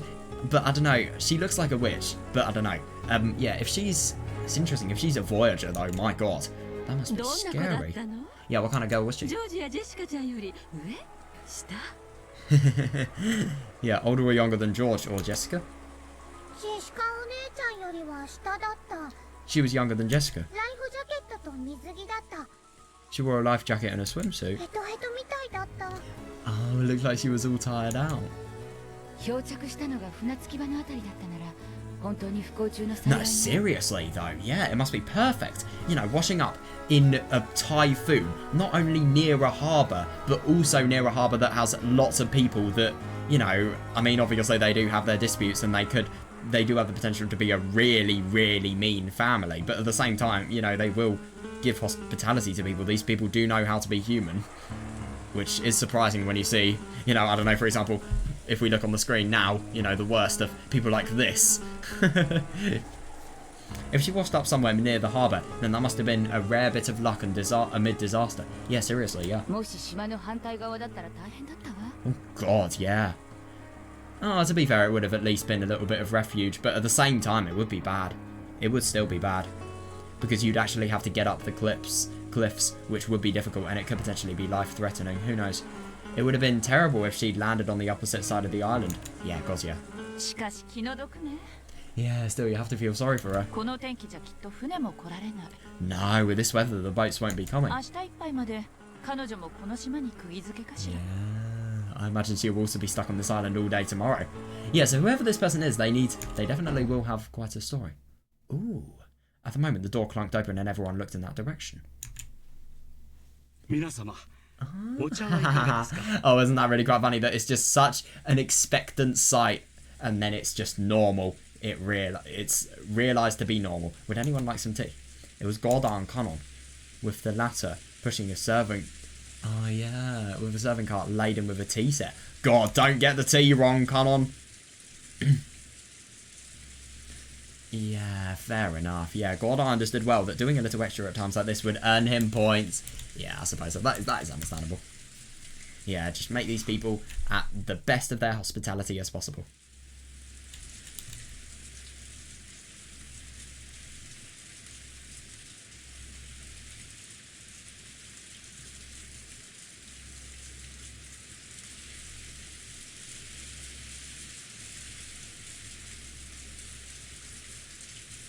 Hold up, I've just got to re-watch something real quick. Hang on. Okay. Never mind.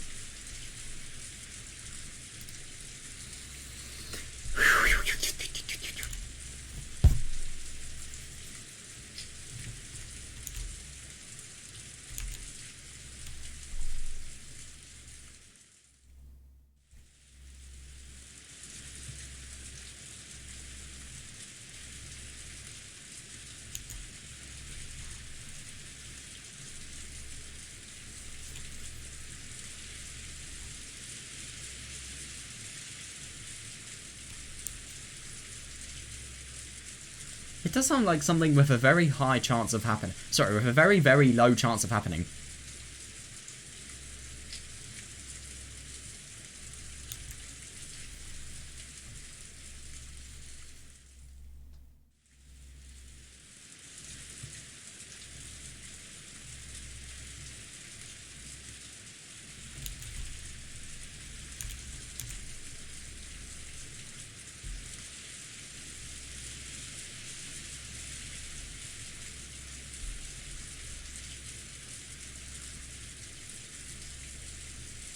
Gorda, oh, yeah.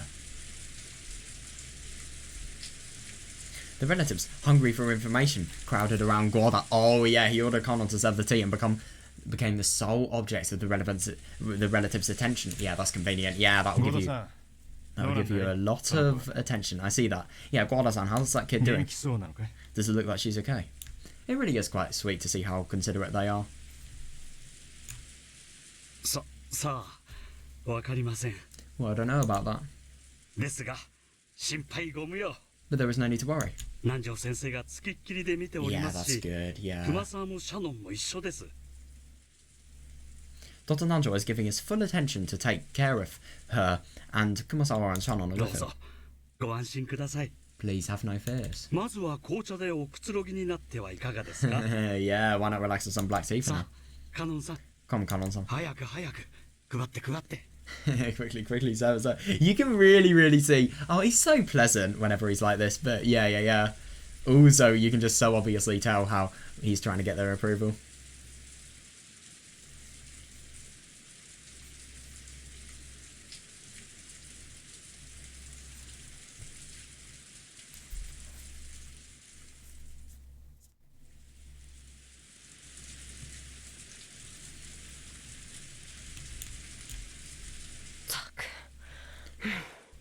Oh god. That is definitely not something you should be doing on the job. Yeah, definitely, yeah. Connor knew this tea was just Gorda's way of earning points. So he lined the cups up with a slightly sullen air. Yeah. That's actually really sweet of her. Wow, I'll help too. 大丈夫です。 It's okay. マリア様はそのままでお待ちを。 You can just wait there, Maria-sama. Oh, you have got to be kidding me. Is she actually going to make it? By the way, isn't it just so weird to think that, you know, the meaning behind these words? But anyway, it's just really quite interesting that. But yeah. I mean, yeah, that is understandable. To be honest, I think if Maria wants to do something, you should just let her do it, because obviously, you know, she gets angry easily. 南條先生にはお会いしてないの? But at the same time, I think instead of doing that, you know, Kanon should actually say the responsibilities of serving tea, because let's be honest, the teapots are going to be full with boiling water. Yeah, you don't want to spill that on yourself, and you definitely don't want to unexpectedly spill that on yourself, and then you definitely don't want to react to the unexpected spillage and accidentally let go of the teapot. I don't speak from experience, but I can imagine that would happen to somebody if they... Like, I don't know, I could just imagine that happening to a kid. But at the same time, that kind of depends on where you're putting the teapot. Obviously, if you're not putting the teapot near you, then that's fine. But if you are, then fuck. That really is bad. I remember I once spilt a hot chocolate in a kind of similar manner to that. Because I think a tiny bit of it had spilt, and then I let go because I was just really quite shocked by the pain. And then... Wait, no. No, that story doesn't make sense whatsoever. I'm twisting my own stories in some head. I spilt hot chocolate on myself once and it bloody hurt. That's all I knew.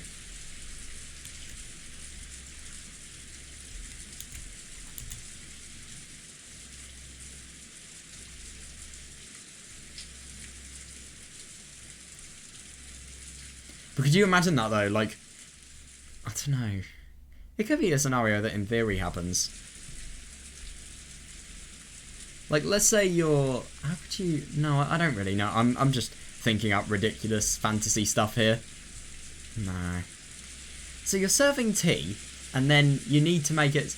So you're serving tea, you accidentally realise that it's too hot, and then you're shocked by the heat. So you drop the teacup, but then the teacup will go everywhere, you know, near where it actually is. If it...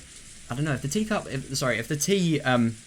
you know, if the holder of tea does actually have... I suppose if it's dropped near you and then it cracks, I don't know, it could make your feet wet. I don't fucking know. It's going to be very likely it's going to be able to make your clothes wet. If you're serving it at a table, then you could accidentally drop it when realising how hot it is. But at the same time, you'd still need to pick it up. But at the same time, though, some people do still pick stuff up without actually checking the temperature first. So maybe if you're one of those people, you could pick it up, and then you could realise how hot it is, and then you could be off guard for a second. You could just have a nervous reaction, reflex reaction, and then make it so that you drop the tea, and then maybe the tea could be off balance, and then maybe it could go on the other person and completely boil them. Anyway, this has just gone totally out of hand. I'm so going off topic here. I'm sorry, it's interesting thoughts, obviously.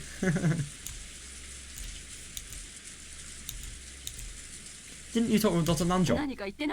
Did he say anything? Good, yeah. Or potentially bad, who knows? Yes, when I met him a short while ago, he said that there weren't any serious external wounds. From what I could tell at a glance. Oh my god. Ooh, not with this other person. And just as Gorda had successfully captured the gazes of all present and was about to start talking knowledgeably about this subject, Nanjo returned. Yeah, why isn't the Voyager there? No, the Voyager, I suppose. Of course, Nanjo instantly became the centre of attention. Kanon turned his back on Gorda, who seems downhearted. That's hilarious. Dr. Nanjo. How is her condition? Does it look like she'll be okay? You can just so tell that this person is a mother. Not to worry, everyone. She is fine. Yeah, that's no injuries at all. Even after, you know, a drifting. That's surprising.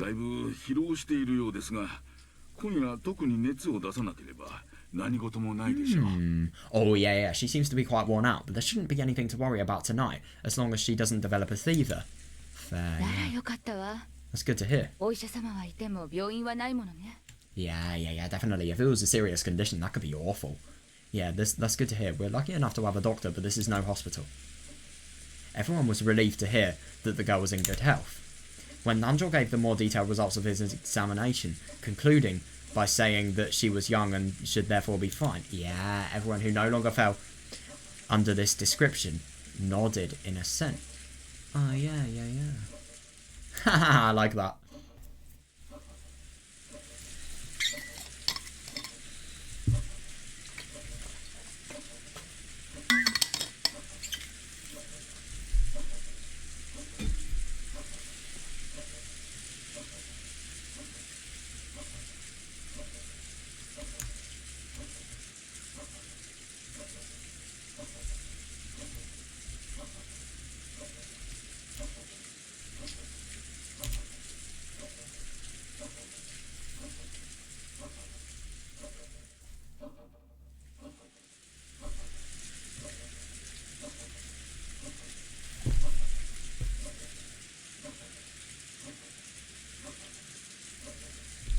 Yeah. Oh yeah, of course Maria didn't. Yeah, what did she say? I see that, yeah, boats are really... Oh, I know, they could completely do you in. Full. Oh my god, I see that. Oh my god, this person should talk to Battler.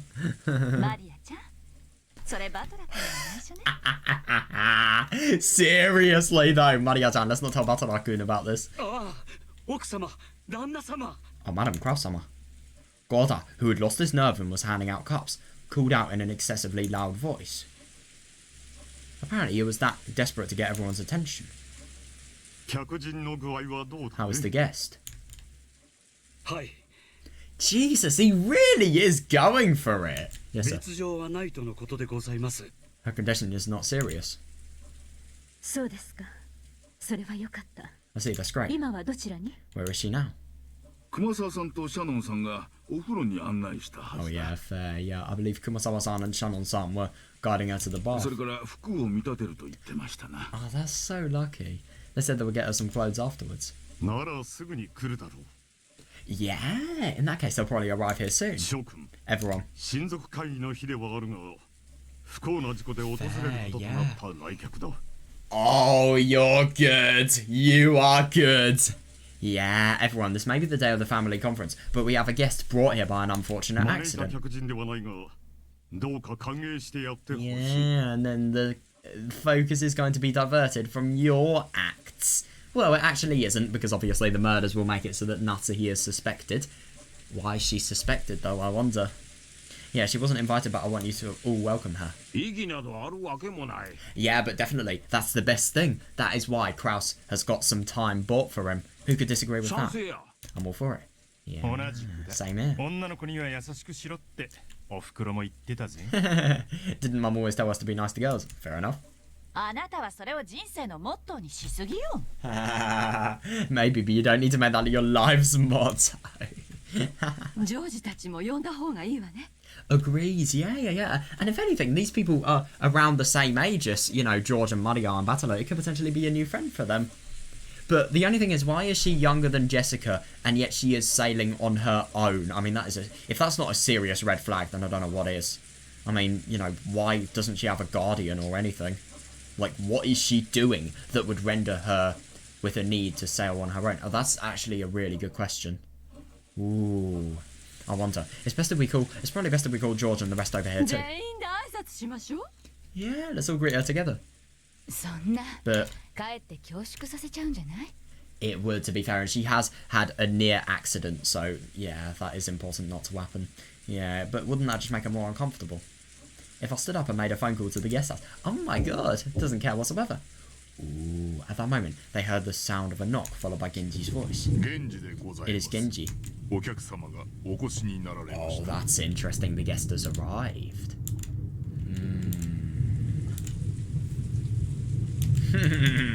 I love what Rudolph said.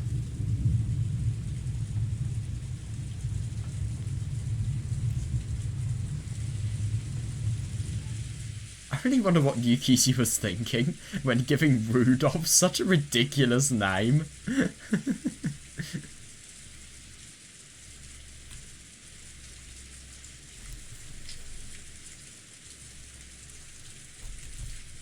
But to be fair, I like it because it's all it's really, really unusual. I think it's good for that reason.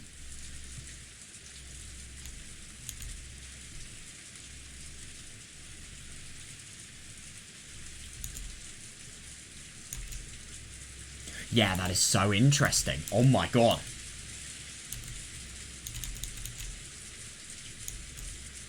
At those words, everyone fell silent, and the people who have been sitting stood up straight. Oh, that's it. God, they have so much respect. Wow.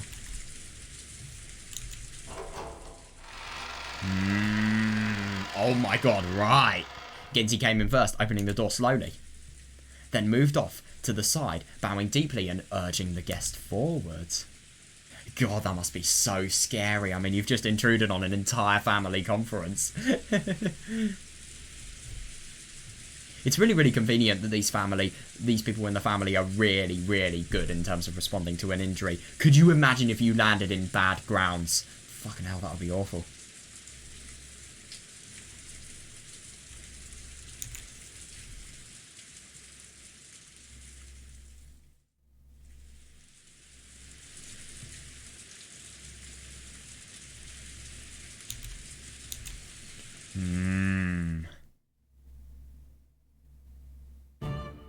It's her! Oh my god, right. Yeah, the guest had Shannon and Kumasawa following by her side. Yeah, this is gonna be interesting. And even after the large number of relatives waiting for her in the parlour. She didn't even seem overawed in the slightest. Yeah, it doesn't surprise me whatsoever. Yeah, just this single point. Yeah, no, I see that. Yeah, just this single point showed that this girl possessed the dignity appropriate for a guest invited in by the Ushidomiya family. I see that, yeah. Furudo? Furudo? What? Furude? Furude Erika. Let me just remind you of that name. She does actually kind of look like Erika. Furudo-sama, allow me to introduce you. This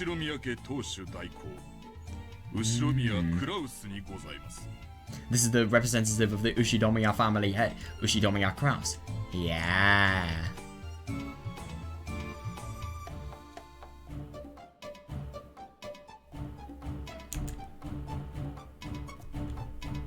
Very interesting song here. I like it. It sounds really quite fun. Very unusual sounding as well.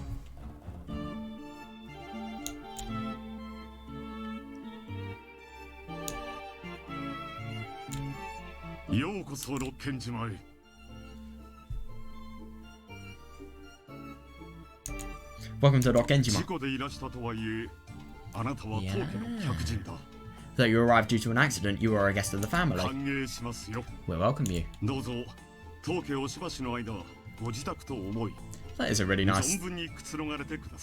Yeah, please, make yourself at home and relax however you please.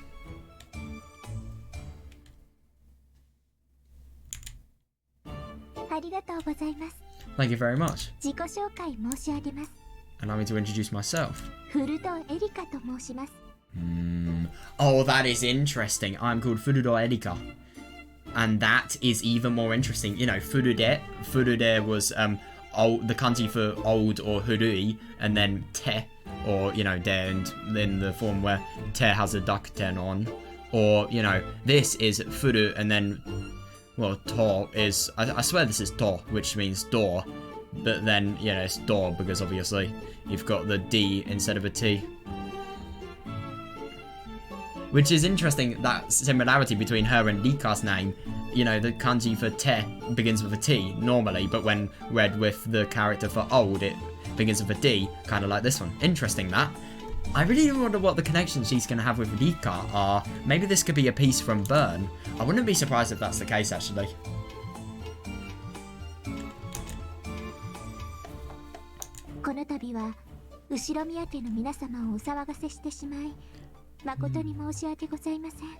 My deepest apologies for disturbing you members of the Ushidomiya family like this.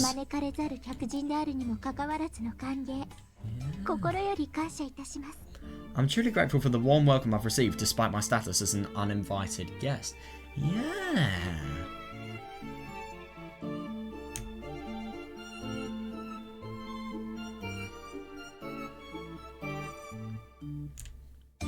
This is greeted by an impressed sigh. Oh yeah, arising equally from all corners of the room. Oh yeah, understandable, yeah, because it is such a confident greeting without any failure for being confident. Even though she's just had an accident. And it is really, really interesting, that to me. The clothes she had been lent were probably Jessica's formal wear from long ago. Oh, that's interesting. It looks horrible, but okay. Yeah, but the composure of her introduction didn't shame those clothes in the slightest. Fair enough, yeah, I don't disagree. This girl's name was Furudo Erika. Yeah, she looks slightly younger than Bachelor and Jessica. I see that, yeah. But her composure and mannerisms were beyond, oh yeah, what anyone would have expected from a high schooler. Almost as though she was a well-to-do family's daughter. Yeah, I do wonder. Oh, yeah. Wait a sec. Seriously, who the heck is this? Aww. With an incompetent like you as the main character piece. You've got to be kidding me. Furudo Erika is going to be the main character? What? This game wouldn't go anywhere. Oh, it is a Burn piece. That's hilarious. That's really interesting that the pieces she has, I mean, you know, Frederica Burncastle, her name literally ends R-I-C-A, and Burncastle is a reference to Saikoroshi and Higurashi. And then, you know, we have Furudo Erika, which, you know, Furude Erika. Like, how can you say that's different? Yeah. It's interesting that they all have a connection to FURUDO ERIKA from Higurashi. Oh my god, there's a bug. Fuck.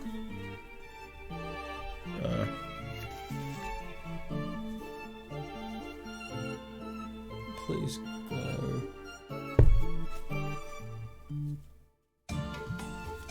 No, get on my tissue, please. Oh my god. Oh, yeah, it's gone. Right, there we go.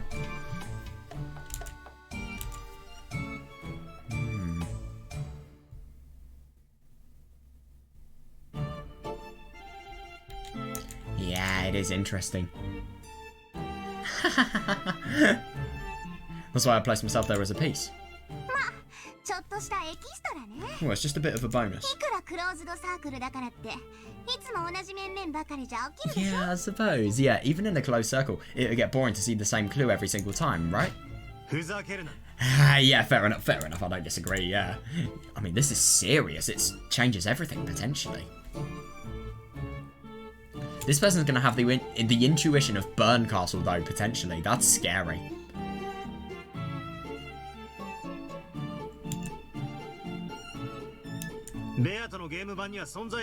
But no, I couldn't agree more. Yeah, this piece doesn't exist on Beator's game board. Yeah, Beator and I won't acknowledge it.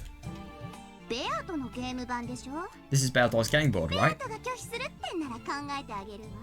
Oh, if Beator refuses, then I'll consider it.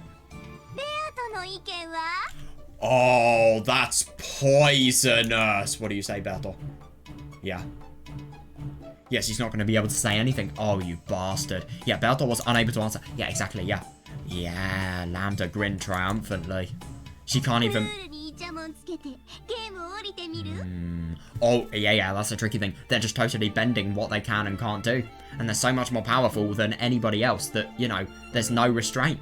Yeah, wanna try complaining about the rules and stepping down from this あん game? たら推理者の得意技じゃない Isn't that a favourite move of you mystery people? 自分の意に沿わない要素が一粒でもあったらそれを理由に No, 会社と seriously, 思考停 yeah. 止を起こすのは If there's even a tiny element that goes against your expectations, you throw a tantrum and totally stop. I like that, yeah, because I hate that that's sometimes relatable. I do see that though. But at the same time, you don't stop thinking. Whenever something happens that just totally... I mean, sometimes things that are totally against my expectations, I'm like, what the fuck? I'm just kind of pissed off at the fact that my theories are completely invalidated by something. But at the same time, that will encourage me to think more. But at the same time, I can't deny that I'll be pissed off about it.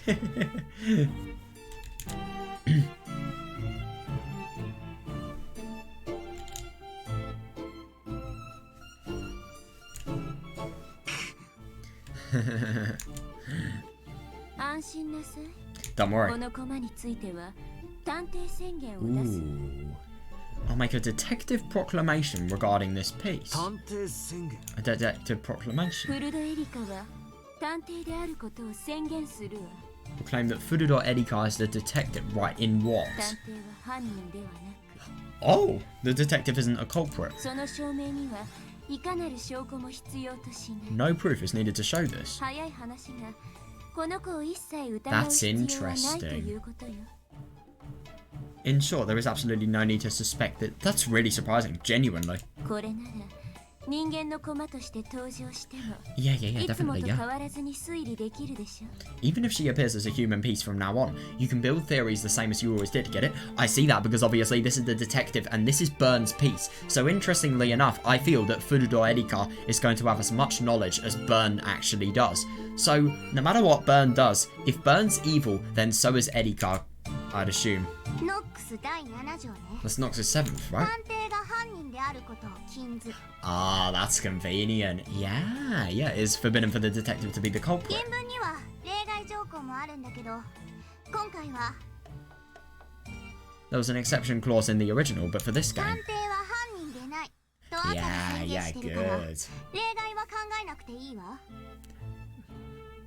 There was an exception clause in the original. Ah, but for this game, the detective isn't a culprit, has been proclaimed in red, so you don't need to consider the exception. That is interesting. I really do wonder if what they're going to do is they're going to make it so that Erika is the easiest person to suspect. I wonder. 言葉遊びは嫌いだから私も赤で言ってあげる I hate word games, so I'll say this in red フ too. ルドエリカは犯人ではない Yeah, that is interesting. So, even though we can fully trust this person no matter what happens, interesting, Furudo Erika is not the culprit. 副賞要求 Repeat it. フルドエリカはこれまでのベアとのゲームに I 影 think 響を I 与 think they will え be ない able to. Furudo Erika had no influence on any of Bertol's games before now. いいわ応じる Sure, no prob. フルドエリカはこれまでのベア Wow. のゲームに影響を与えない Impressive. So she really, really is a new character. Furudo Erika had no influence on any of あくまでも Bertol's games before 今 now. 回初登場のエキストラよ Yeah, no, I see that. Yeah, answer arc only character. She's nothing more than an extra character who appears for the first time this これ round. までの世界には存在しないし影響も与えないわ They're very honest. I'm actually really quite surprised that they've made it this clear. But at the same time, to be fair, I do get the impression that if you don't make this clear, then there are going to be so many things that Battle is going to go against that, you know, don't have any relevance. It'll probably just be really quite boring and disappointing for them when realising his final conclusion. So, yeah, they've probably just done this to make it easier for him. 今の時点での在 So 当 that 者 his の人 conclusion 数 is はどう more なった interesting. Yeah, so what does that do to the number of people on this island right now? Increases it by one, I suppose, yeah. これまでの人数にプラス1して Yeah, so now there are genuinely 18 people. There are 19 if you think about it, but yeah, of course it's plus 1 from the previous number. でも安心して But don't worry. フルドエリカが1人増えただけ Oh, yeah. Furudo Erika only increases it by a person. それ以外の在当者の人数はこれまでのゲームと全く同じ Yeah, besides her, the number of people on this island is exactly the same as it was in the previous games. Yeah, makes sense.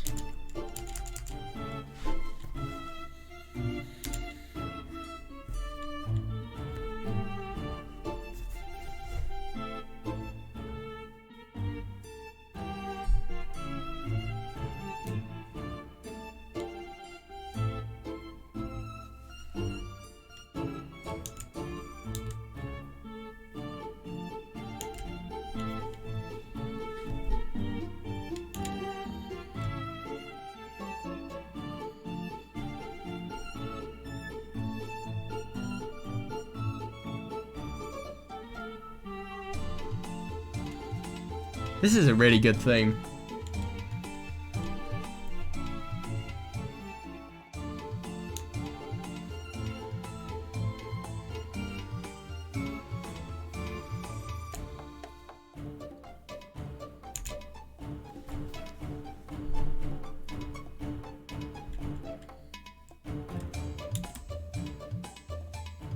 At that time.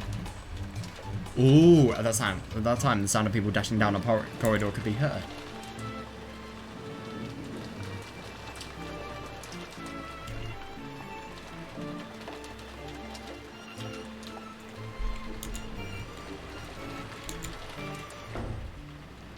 Oh, yeah, it was Battler George and Jessica who came from the guest house after being called here by Eva. Oh, yeah, makes sense, yeah. They immediately spotted a guest they didn't recognise. Yeah, and their eyes went wide. Why? どちら様 I think Battler's definitely found interest. お客様 A guest. 落ちるで来たの She came by falling. Huh? 落ちる Fall? 源氏さん Genji-san? こちらの方は Who's this person? Yeah, ask the people that actually know. お客様のフルドエリカ様でございます This is a guest. Furudo Erika-sama. フルド様 Furudo-sama. こちらは当家令嬢のジェシカ様 Yeah. 並びにいとこのジョージ様バトラ様でございます Furudo-sama. This is the daughter of the family, Jessica-sama, along with her cousins, George-sama and Batala-sama. よろしく Oh, nice to meet you. 後ろ宮ジェシカです I'm Ushidomiya Jessica. はじめまして Hello, フルドエリカです my name is Furudo Erika. よろしくお願いいたします I'm very pleased to meet you. Though Battler George and Jessica didn't have a clue what was going on and were utterly bewildered. Oh, yeah, they don't sound shocked. She doesn't sound shocked whatsoever. Yeah, they all each introduce themselves. 交 Isn't that convenient? これで人数がはっきりするわ。 Exactly, yeah. This way the number of people is clear. ゲストハウスのバトラたちが合流し、今客間には金蔵以外のすべての駒が人間が揃った。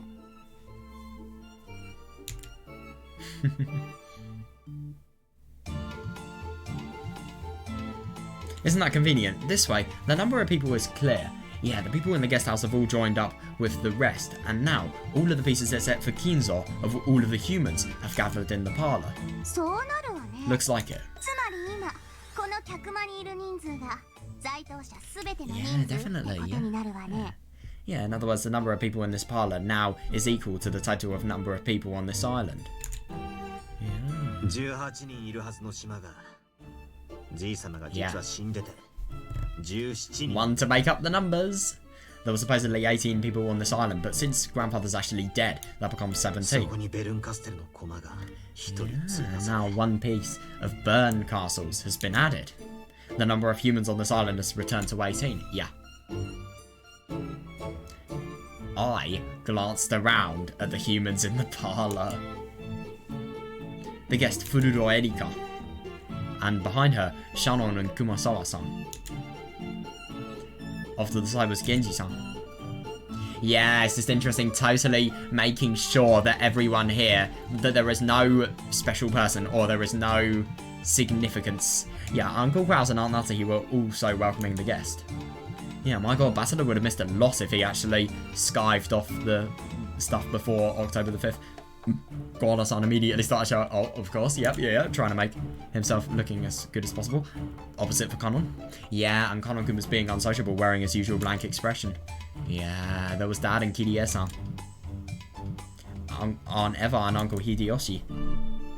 Aunt Rosa and Maria.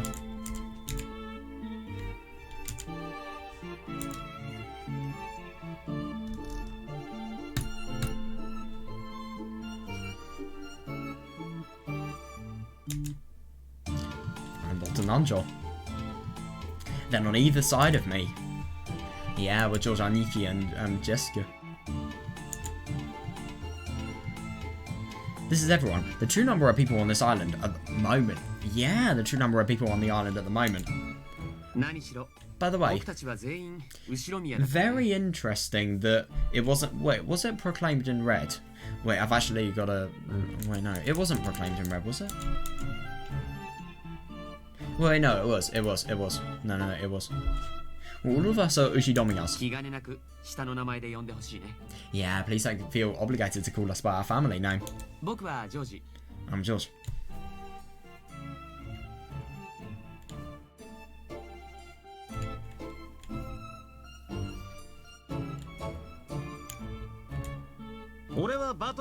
And I'm Battler. Nice to meet you. You can definitely tell that, you know, Battler's going to be the more fun one.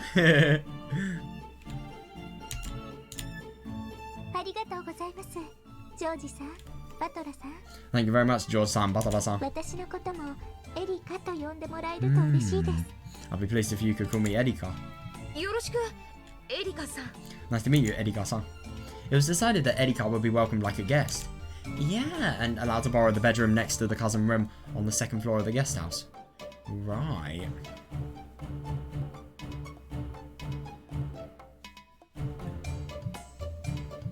That's actually really quite cool. In front of all the relatives, she had seemed dignified and a bit stiff. Yeah, however, as she talked with George and Jessica, her expression began to soften gradually. That's quite nice.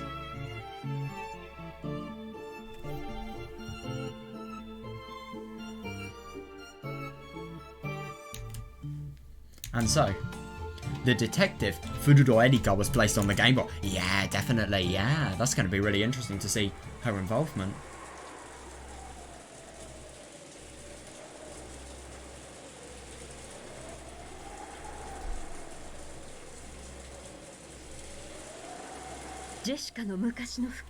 No, seriously. Yeah, I'm surprised Jessica's old clothes suit her so well.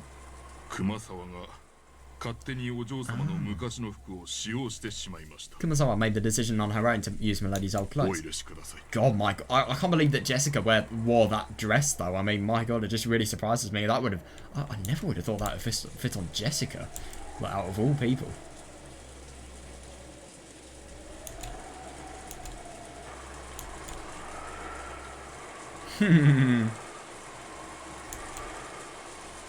The clothes Erika wore were Jessica's old formal attire. Yeah, my God, that look.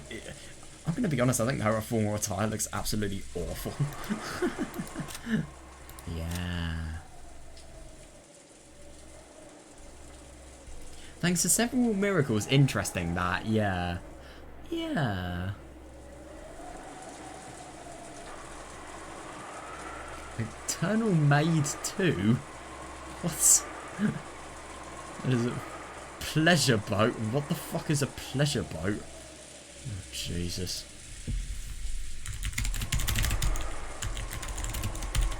Oh no, I feel like this is going to be really bad. Oh, thank fuck.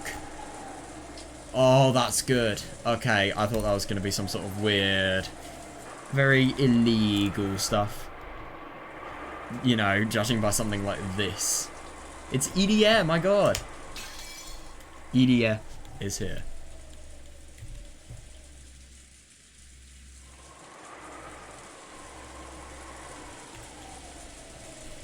Though the guest possessed a dignity that would put most adults to shame. Jesus Christ.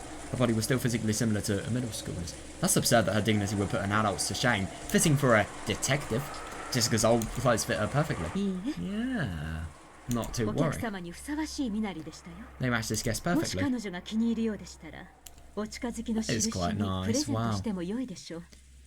God, if she likes them, we might even let her keep them as a sign of friendship. Well, you won't be alive to, but yeah, it's a nice thought. Certainly. Thank you very much.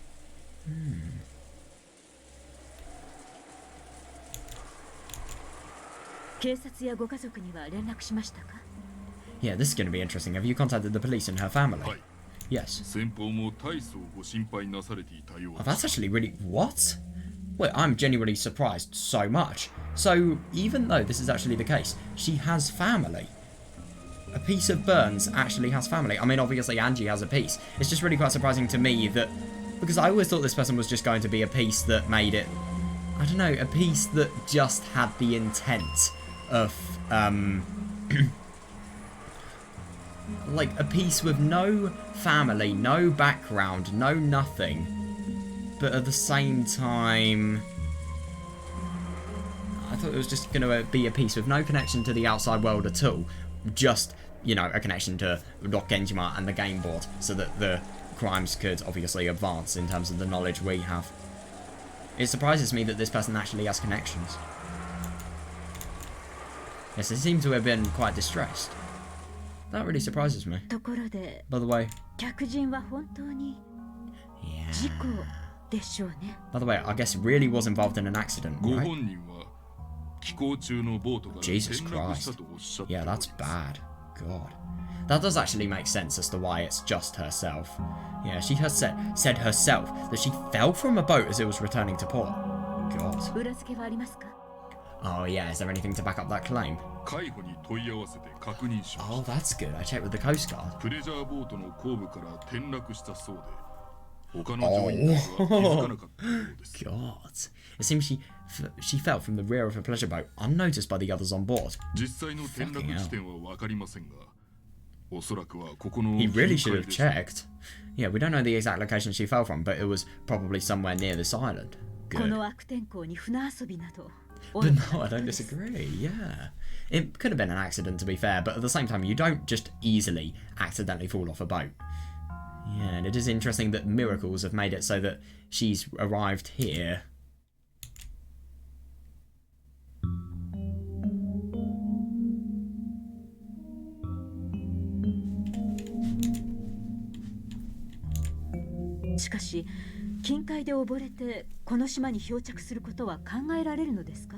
However, is it really conceivable that she nearly drowned in the nearby waters and drifted to this island? No, it isn't. I don't disagree. 漂流民が流れ着いた伝承がございます。 Tales of the drifters washing ashore exist in several of the islands around this area. It's interesting that she's suspicious because of her phone call. 真実ではないかと。 Yeah, I believe it's likely that an accident こ occurred. の台風です。 Yeah, we are in the middle of a typhoon. It's very reasonable to think. It really is. 島のどこであろうとも、船での接岸は不可能です。 It would not be possible to land a boat anywhere on this island. Yeah, I suppose so. Genji had already considered what she now suspected. Oh, that's interesting, yeah. Natsuhi probably suspected that this mysterious guest, who had arrived during the already high-stress family conference... Yeah. Oh, yeah, don't disagree whatsoever. Yeah, might be the agents of some conspiracy. Definitely a conspiracy, but maybe not yours. Oh, it's going to be really interesting to see how Natsuhi actually changes. It's interesting that Furudo Erika is going to accuse Natsuhi of murder. So Genji had already checked to make sure the accident was real, that Furudo Erika was her real name. Yeah, and that there was nothing suspicious going on. Good for him, yeah. I understand. Yeah, my husband has ordered that she be politely entertained. Oh god, yeah, make sure that there are no blunders. You do understand, don't you? はい。 Yes. 親族会議には一切近づけません。 Oh god, yeah, I won't let her anywhere near the family conference. 夕食後はゲストハウスへお引き取り願います。 After dinner, I will see that she retires to the guest house. Yeah, funny that, yeah. Oh,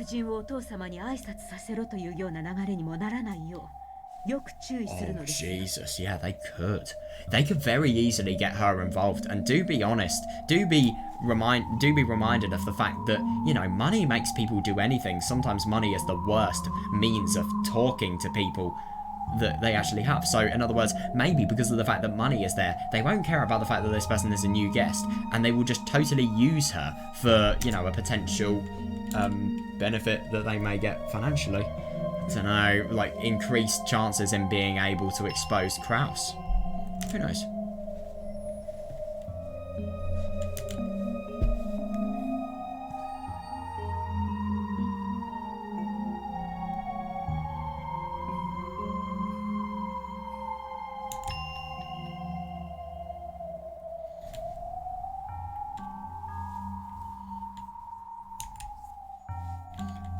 So I really wonder what's actually happening regarding her family, and I just genuinely wonder what her backstory is, because it just really surprises me that this person is a piece of Burns, and yet she actually has, you know, a backstory and a life outside of being a piece. I don't know, it's going to be really interesting to find that out.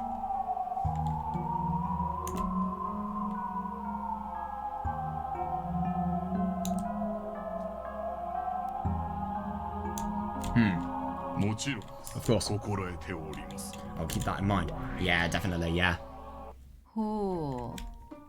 FURUDO ERIKA とな。 FURUDO ERIKA, was it? この六軒島に来客とは珍しい。 Yeah, it's rare for guests to come here to Rokkenjima. 楽しませてくれそうではないか。 Oh, yes, definitely, yeah. It doesn't look like this will be interesting. ベルンカステル教の駒でしょう。 Oh my god, are they saying this in front of Natsuhi?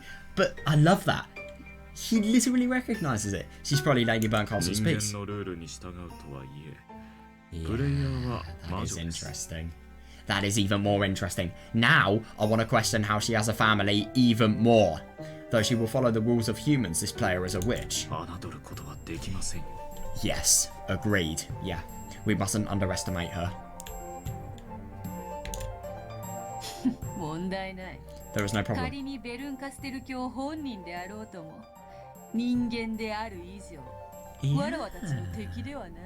Oh, that's interesting. There is no problem. Even if she were Lady Berncastle herself, since she's a human, that she's no match for us. After all, we have Gap with us. Fair, actually, yeah. Humans certainly cannot win against Gap. Thanks. Still, it's not a good idea to overestimate yourself. Fair, yeah, I agree. True. To deny witches as well. Yeah, the definition of a witch doesn't only imply the ability to use magic. True. A joker in the eye of a typhoon. Well, that is interesting.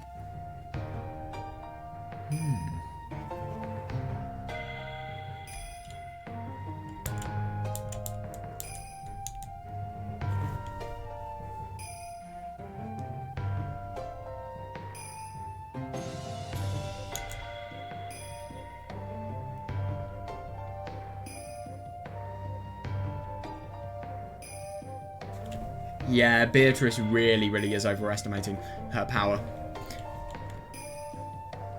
There is no way of knowing how powerful Erika will be, especially because of the fact that she is literally a piece from Burn Castle.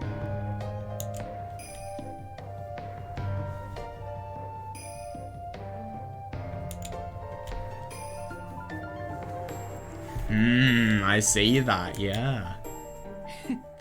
Yoda face. I'm the only one who gets to call herself a witch on this Rokkenjima. Well, I mean, Erika is a witch, but still. She's not acting as one, so it... Yeah, only I, the Golden Witch and Endless Witch, Beatrice. Oh, yeah. Yeah, let's see how good Lady Burncastle's next beast after Angie is. Fair enough, yeah, I intend to watch very closely. Oh, that was definitely not what I was expecting. Right. Oh, this is going to be interesting. What's going to happen next?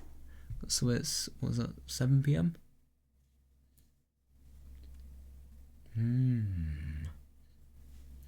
Right.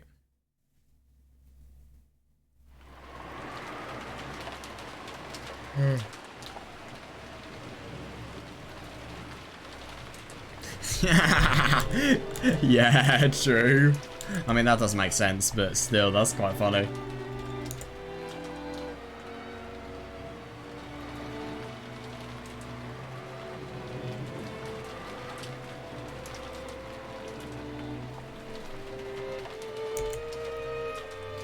Right, I'll just BRB for a sec. Well, that's a nice way to introduce the fact that I'm back. But yeah, I am back.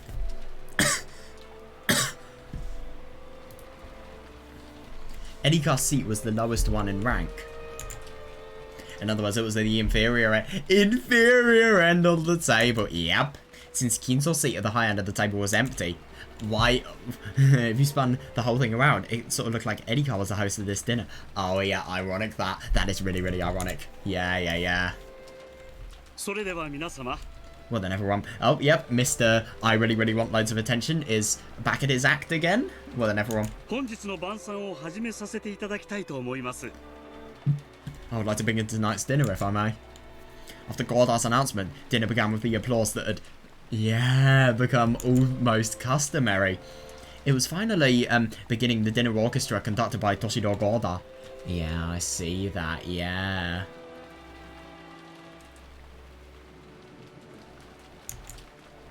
Except for Krause's household, sitting at such a majestic dinner table was no... Oh yeah, definitely, yeah, was no everyday thing for these people by any means. It must just genuinely be so weird for, you know, Jessica, Krause and Natsuhi to be able to have such a long table for where they have dinner as something that they have every day. I mean, that must just be so odd. Yeah, however, they were all used to this event and acted as though it was completely normal. Yeah, fair, yeah. Once again, if anyone was to be surprised, it should have been Erika. Yeah, that is interesting. It really, really is interesting. And yeah, I kind of get the impression because of that, you know, she has no signs of surprise because she is a witch. She doesn't need signs of surprise. She has a different set of values and things that would really trigger a response of surprise, really. What would surprise a human would not surprise Erika because of the fact that she is a witch.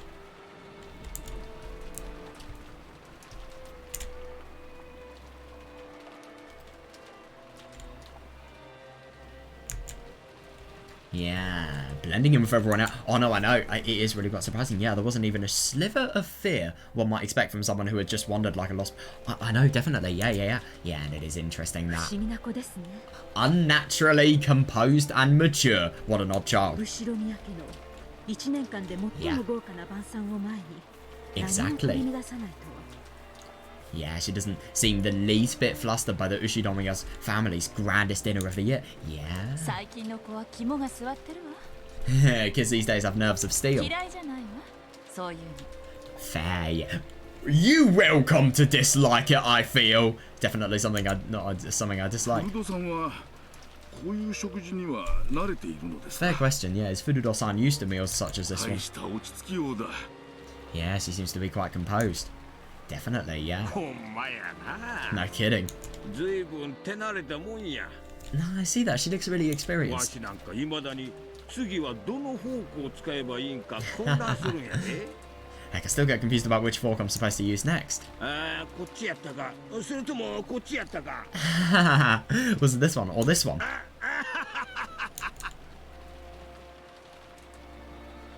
Oh my god, no, I know! Yeah, without showing any confusion over the line of utensils in front of her, Erika gradually ate her hors d'oeuvres. What the fuck is that? Hang on, I've got to search it up.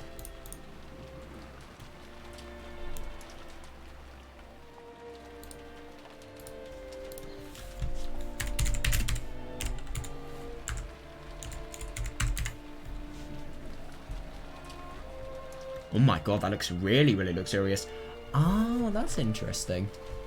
So, it looks like everything's really quite different from what I'm searching here. What about the recipes one? Yeah, here. They look really quite nice. So they're... Oh, right. So, yeah, appetizers... Well, this is what the article includes, not what they are. This is an accurate representation. So these are basically just little appetizers that are set out on a plate and then a meal was made out of them. Look really quite nice, actually. It looks very luxurious. It definitely looks like something you would have for, you know, a totally rich occasion. Wealthy occasion. Yeah, that's actually really quite funny. Judging by that, she has probably grown up in some sort of rich household, and she has also had a lot of experience in life. Whoever Erika is, she is really old, I'm assuming.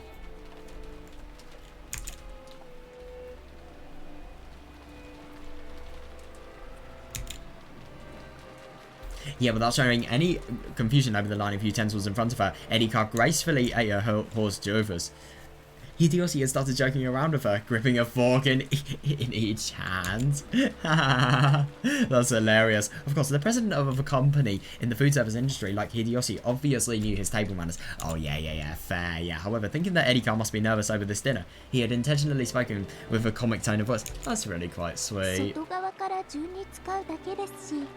You just have to start on the outside and work your way in. Yeah, if that's the pain, then just ask for some chopsticks.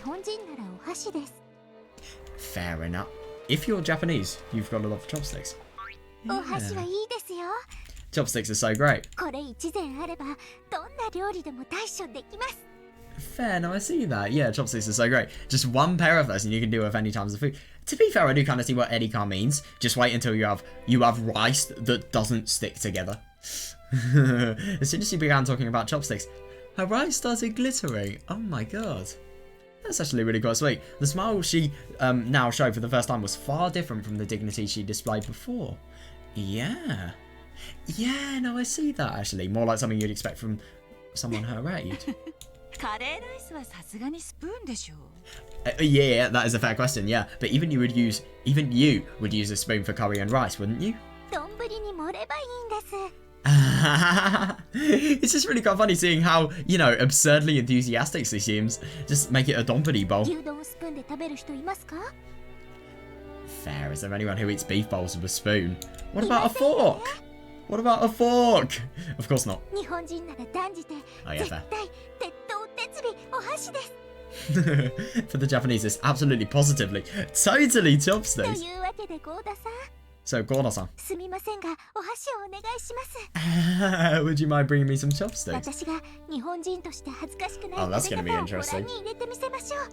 Oh my god, I love that. She is just basically, really quite subtly, entirely criticising the way they have actually been given cutlery. I want to show everyone how a true Japanese person should eat without any shame. By the way, what are we eating next?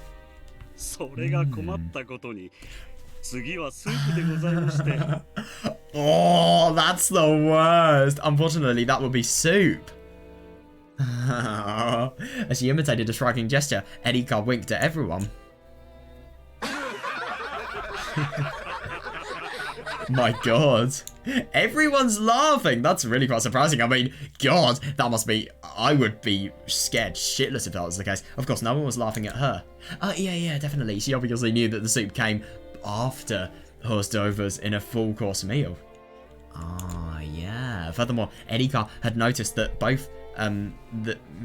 Erika had noticed both that she'd been performing too perfectly and creating a sense of tension. Oh, yeah, definitely, yeah. And that Hideyoshi had tried to break the ice because he thought she was nervous. Yeah, that's why she started acting a little childish and lighthearted. And it is interesting how calculated it is.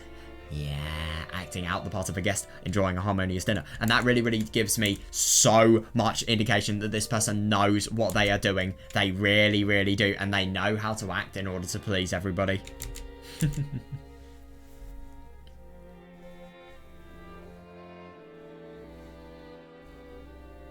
It is actually really quite funny. So she's, I mean, even though this is a complete front to actually display her childish side, I'm sorry, but you could not display this front if you didn't actually have a passion for, you know, eating, and you had a lot of pride as well. I kind of get the impression that Erika is from a rich family. I don't know. She just sounds like she's either from a rich family or she's from a family where, you know, food etiquette is very, very emphasized.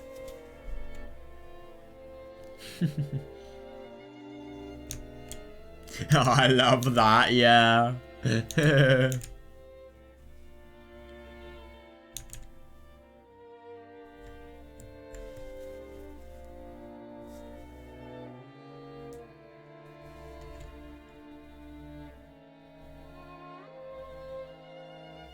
Yeah, her true side is going to unveil very, very soon.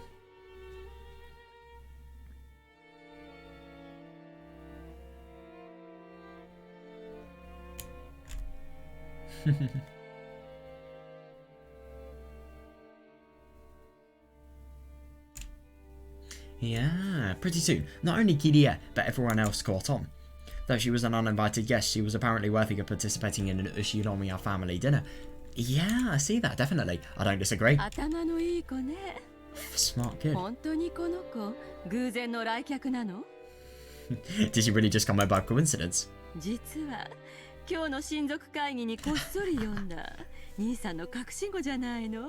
What? Don't tell me you secretly called your illegitimate child to today's family conference, Nisa. What the fuck? Oh, yeah, definitely. Yeah, it seems she even has the smarts to brighten the mood. And her manners are simply wonderful. Oh god, wouldn't be bad to have this girl as a daughter at all. Yeah, that's pretty cool. Seriously though, yeah, where does that leave Jessica-chan? That's me, Rudolph Nissan. Oh, she seems pissed off. What's wrong with Jessica-chan? Headache? Don't become muddier. Seriously, that must be awful. I mean, obviously it is kind of in a joking manner here, but, you know, it must suck this. I mean, just totally being belittled by somebody else. That really must be awful. I would actually be really quite mad if that happened to me, personally. Fair, yeah, well, if you're a daughter of the head family, you better not let her beat you.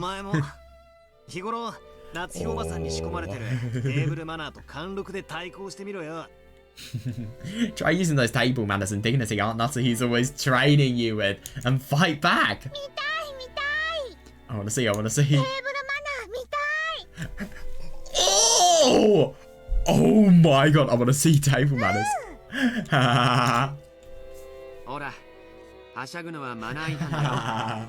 Oh god, I feel kind of bad for Dosa. She is probably regretting her life choices right now. Hey, jumping around is bad manners.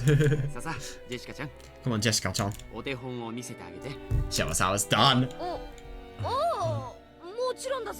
Oh my god, I mean, obviously, Jessica is probably going to give it a try, but is she actually going to be able to show them? Oh my... Jessica straightened up so much it looked like somebody had poked her back with a pole.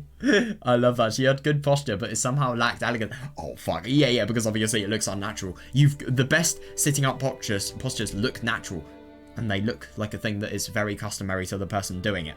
She looked, well, Kind of like a triangle ruler. What? She sat at attention with her gaze fixed straight ahead. Tried to bring her food to her mouth despite this. And failed miserably. Oh my god, Dad, who was sitting next to her, suddenly realized that something was up. What's wrong, Jessica-chan? Stomachache. Jessica turned bright red. Oh, sorry, I can't help myself. We laughed our heads off. Oh my god, Jessica protested, still bright red. Oh, Nutty scolded us for being too improper. Well, no matter how much we tried to soothe it over, we are who we are. Seriously, yeah, we couldn't pretend any longer. Yeah. Yeah, still, that laugh really did help us to relax. We were so concerned about the guests getting nervous, we got an even more nervous ourselves. Oh yeah, I see that they really are considerate. I chatted from the centre of this long table spread to both ends. And ultimately, the dinner wasn't even... went even more smoothly than usual. That really is quite pleasant. Yeah. What's after the dinner, though? That's a bad question. With some delicious cheese and coffee, our peaceful meal came to an end. Alright, Guada won unanimous acclaim and was praised for his skill by all present. Oh yeah, of course, even Erika.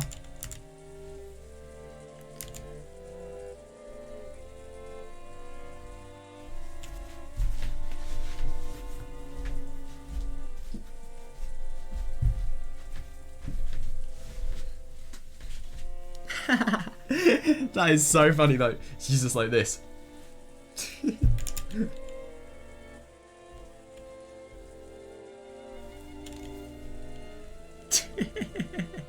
A triangle ruler though. I can kind of see it though. That's the funny thing.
After a short period of harmony following the meal, it was decided that we would return to the guest house.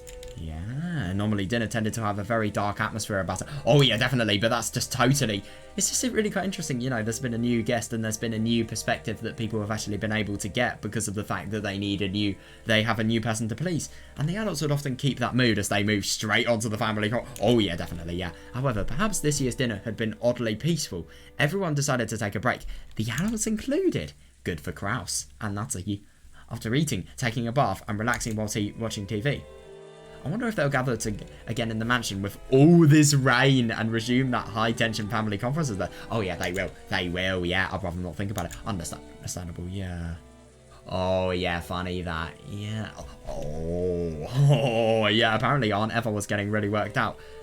Trying to convince the rest to to start the family conference right away, but it didn't look like many people agreed with her. Yeah, that's actually really quite funny though, because of the fact that, you know, if the family conference started right away, that would mean, firstly, people... Well, they're less tired, so they can get more out of Kraus. Could be a double-edged sword, though. Maybe he'd be better to argue back. And, you know, same for Natsuki. But also, we've got to think about the fact that, you know, Kraus will have less time to hide his incident. Yeah, they'll probably call it quits for the night. Yeah, that's really quite convenient for Kraus, since they have a guest house duty. Gorda-san and Kumasawa-san were chosen to guide us to the guest house. It's got to be tough for Gorda-san. Even after making and cleaning up such an extravagant dinner, he also has the late night shift. Jesus Christ.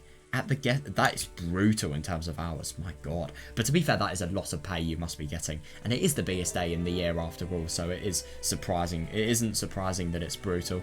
I heard that Kumasawa-san, old as she was, would be going into sleep soon. Will be going to sleep soon. Oh, yeah. It seems she was assigned a spare room. That's actually really quite nice. 皆様をゲストハウスまでご案内させていただきます。 Allow me to guide everyone to the guest house. エリカ様のお部屋もご用意できております。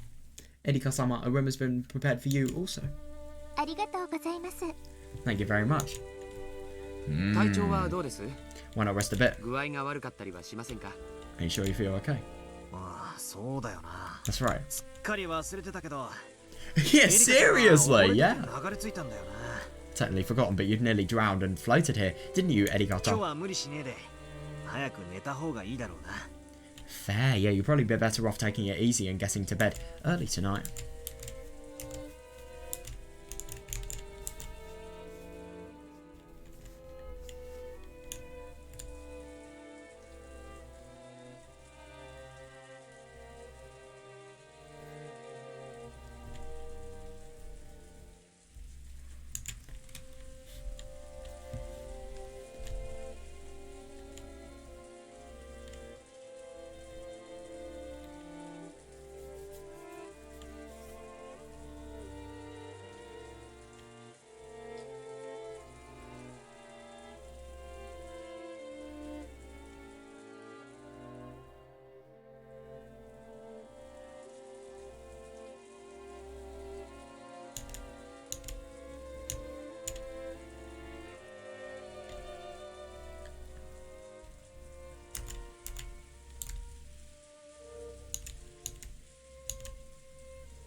Yeah, you really think Erika's gonna sleep, like, 全 genuinely. 然平気です。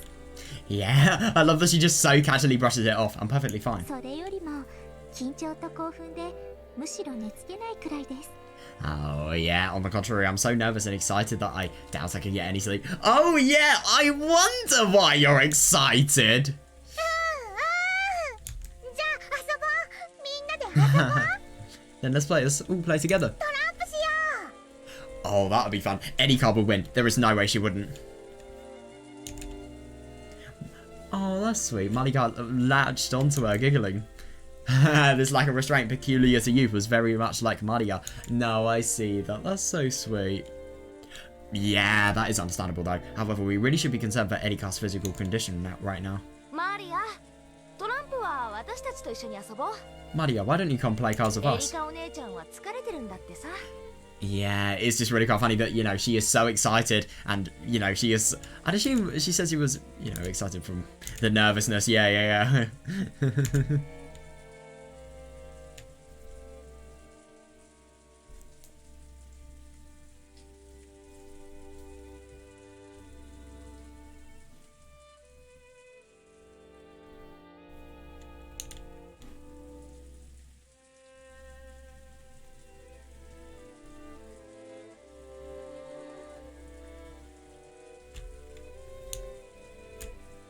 トランプも好きですよ。 I like cards too. 一息つきましたらぜひご一緒させてください。 Please let me join you after I've had a short break. That's quite cool. やったー。 Oh my god, I wonder. I bet you she is going to beat them. Bet you anything. あれはどちら様ですか？ Who was that?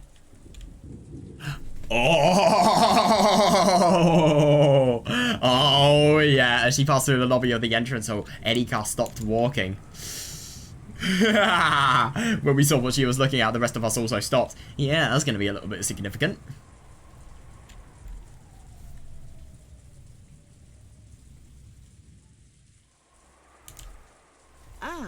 あちらは黄金の魔女ベアトリーチェ様 This is で going to ご be ざいま interesting. すよ。 Oh, that's the Golden Witch, Beatrice Summer.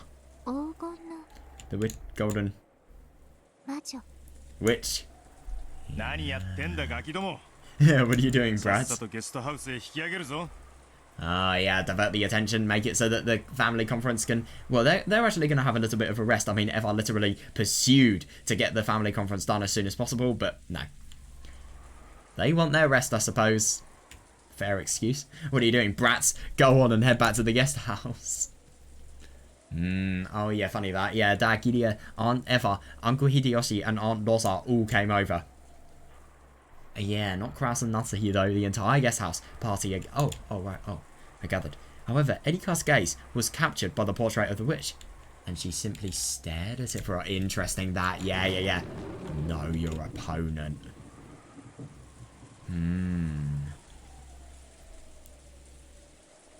Oh, odd scene. Oh, right. Yeah, makes sense now. Yeah. Supposedly, Dad has a stash of hidden gold worth 20 billion yen. She is the detective. She may actually be able to solve it. I'm not even joking. Oh my god. Oh my god. That's really deadly. Oh.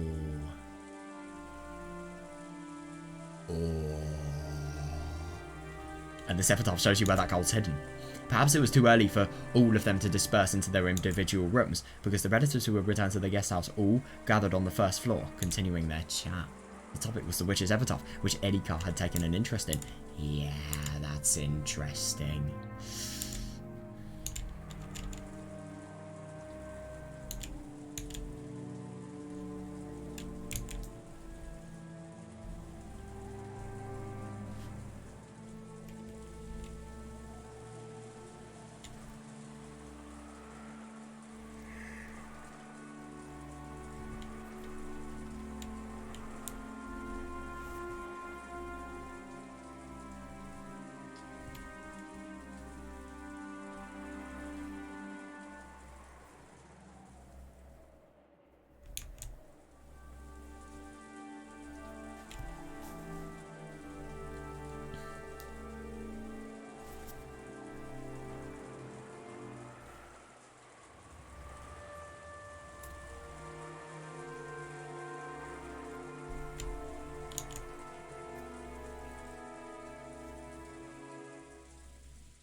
I feel like she's going to be able to solve it. And then, what will happen after that?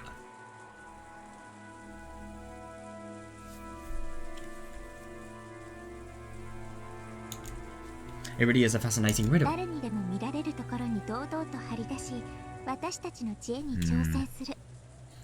Yeah, he stuck it out in a place where anyone could see it, challenging our intelligence. That is understandable. Obviously, everyone can see it, and it's a challenge that is in, you know, broad daylight, but at the same time, nobody is going to be able to solve it because of the fact that it's so complicated, even though it is where everybody can see. Such a hidden message that is seen by so many people. I've loved that kind of challenge. Ironic. Ironic. You seem surprisingly interested, Erika-chan. Oh yes, she does. Do you like solving riddles or something? Don't challenges like this seem interesting? It seems pretty clear. Hang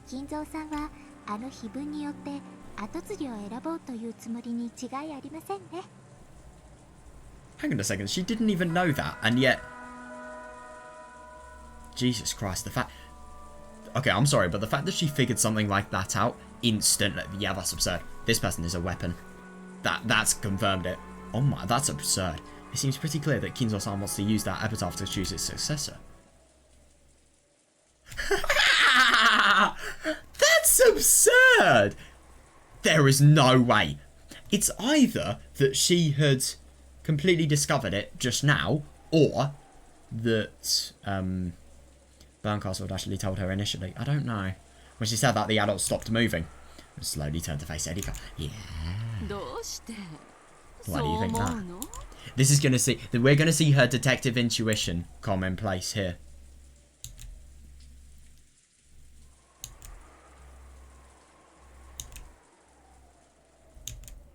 Why do you think that? Oh yeah, of course Eva's the first to ask. Yeah. Aunt Eva spoke with a coaxing voice. Though, every now and then, there have been whisperings among the relatives that whoever sold the epitaph's riddle might be given the family inheritance. Yeah. Yeah, definitely, yeah. This has been no more than wishful thinking, since such a thing that had never been specifically stated. And yet, though she had only read it once, I know this outsider had already reached that conclusion. She either knew it beforehand, or she is just absurdly smart. How had she come to it? That's not the problem. If you sold the epitaph, you can become the next head. Yeah, she wasn't trying to make it sound like wishful thinking, but an outright fact. Yeah, definitely. It is, though. Yeah. Interesting, that. So they closed in around Erika, asking her why she was so sure. 大富豪が謎を解いた者に富を譲るというのは割とよくあるシチュエーションです。Oh, this is an interesting thing. I like how the things that we have actually had introduced to us sound really, really quite traditional, and really, they just sound like as if they're more orchestral than a lot of the soundtracks we've actually seen beforehand. And I kind of get the impression that's because of the fact that a lot of these novels that we're actually reading at the moment, you know, the Umineko related stuff and the detective stuff, I've heard that they have ties to really quite old-fashioned and traditional books. Well, when I say old-fashioned and traditional, I mean some that, I don't know, they really, really date back some of the books that this story is actually based on. And it's interesting that it just kind of gives you that aesthetic. All of the really traditional mystery aesthetic from all of these really quite traditional music instruments that are being used.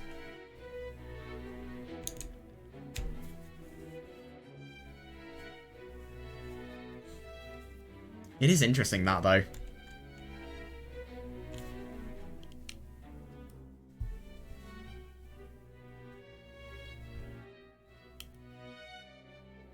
Yeah. It's fairly common for an extremely rich person to relinquish his or her wealth to the solver of some sort of riddle.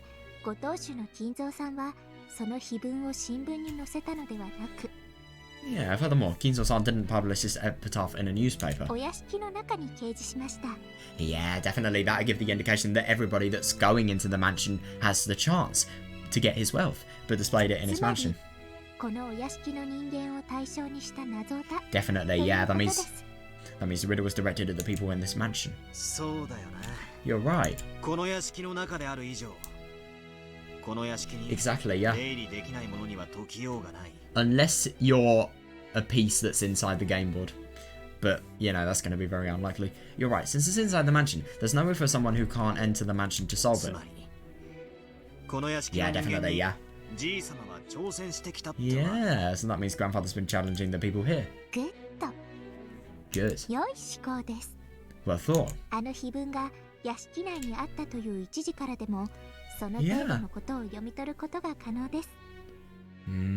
Just by the simple...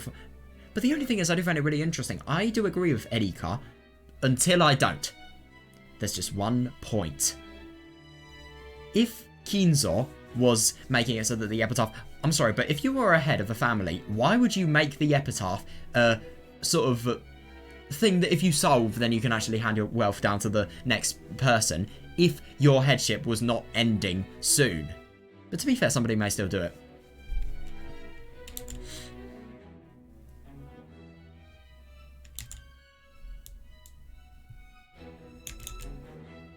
Yeah, but it still can happen.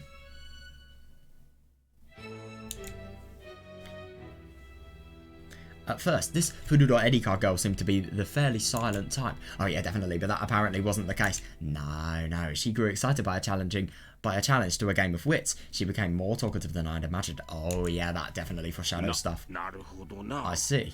Yeah,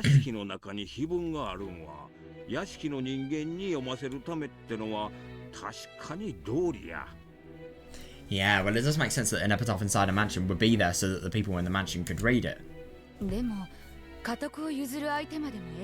But yeah, that is true. Yeah. Yeah, but can you really be so sure that the one who solves it will be given the headship too?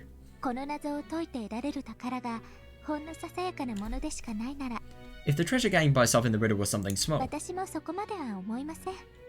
Oh, that's interesting. I wouldn't have even considered that. That's right. God, definitely. Yeah, the hidden gold is worth 20 billion. Yeah, I suppose so. You might consider that gold itself to be the wealth of the Ushinomiya family. それを受け継ぐということは、後宮家を引き継ぐことと Yeah, 限りなく yeah, that's 同 fair. じ意味です。That is fair, yeah. Inheriting something like that would almost be the same as inheriting the Ushinomiya family itself. つま I り don't disagree, 自分に yeah, 込め I た see. 黄金の隠し場所という謎は、後宮家の実質的な後継者選びに他ならないということです。In other words, the riddle of the gold's hiding place buried within the epitaph is nothing less than a way of selecting the de facto successor of the Ushinomiya family. It is really interesting that, you know, she can just genuinely figure this out, but I do see what she's saying.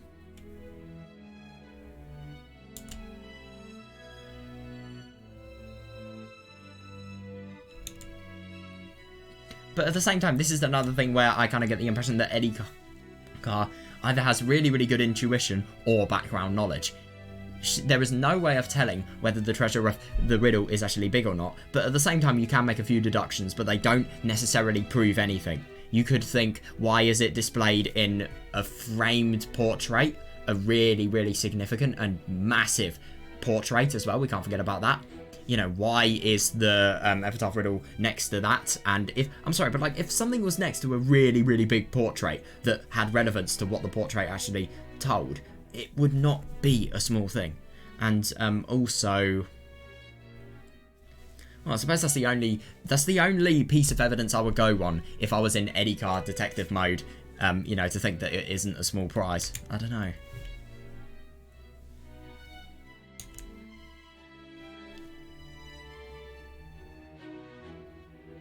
Yeah, I see that, yeah.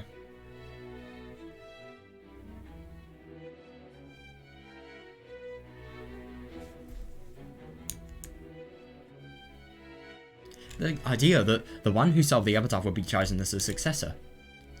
Yeah, have been passed on by some of the relatives for a while now. Yeah, exactly, yeah.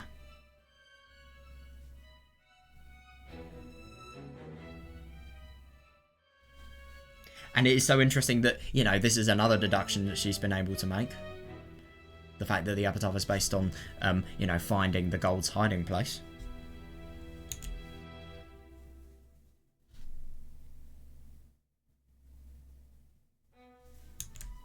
However, since it had never been specifically announced, it was nothing more than, yeah, an optimistic dream, obviously wished by people like Eva, who won the headship.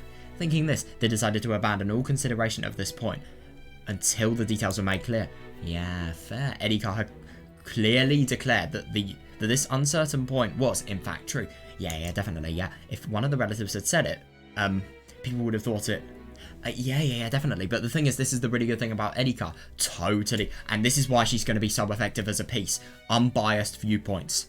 Unbiased viewpoints, no connections to people, no means to hold back in terms of who she suspects. If one of the relatives had said it, people would have thought it to be merely an optimistic dream. However, when this was declared by a complete outsider, those words seemed even more credible. Yeah, everyone remained silent for a while, slowly considering what those words implied. Yeah.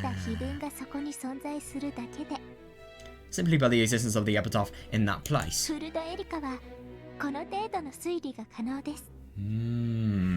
Yeah, you're totally talking like a witch's piece now. This level of reasoning is possible for FURUDO ERIKA. What do you think, everyone? Sorry to butt in. Well, my dad's a successor. Finding the gold would be one thing. Well, he's the successor until you realise how much Kinzo doesn't want him to be the successor, and then you realise how easily it is for you know, his position of successor to be revoked by this. I suppose it's just a battle of wealth, really. Like, who would want somebody, if there were two people, one person who was, you know, destined by blood to be the successor, and then another person who had the entire wealth of the Ushinomiya family in terms of gold ingots, then, you know, how would you be able to actually decide which one to pick? I mean, everyone would pick the one with the wealth.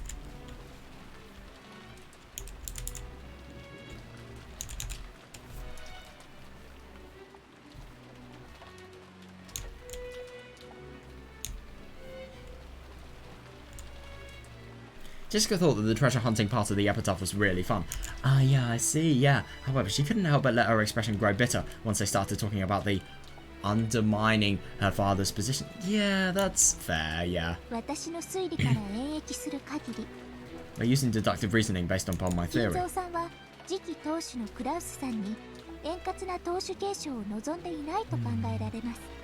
It seems likely that Kinzo-san doesn't want the successor, Kraus-san.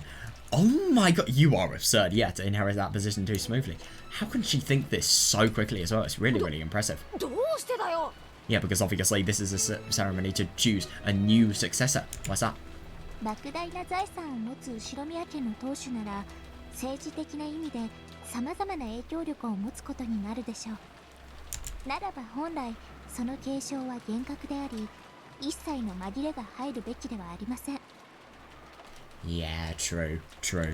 Yeah, becoming the head of the Ushinomiya family with all of the vast wealth it entails, yeah, would mean gaining a great deal of influence in a political sense. So under normal circumstances, the succession should be overseen rigorously, without letting element of chance creep into the equation. So if chance is let into the equation, then that could potentially undermine how much, you know, people actually desire for that succession to happen.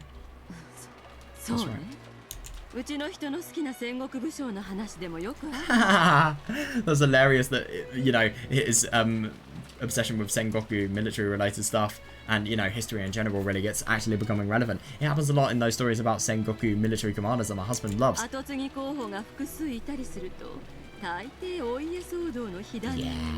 Yeah, when there are multiple candidates for the successor, it usually results in an internal squabble. Yeah, ironic that, like your family, that's right.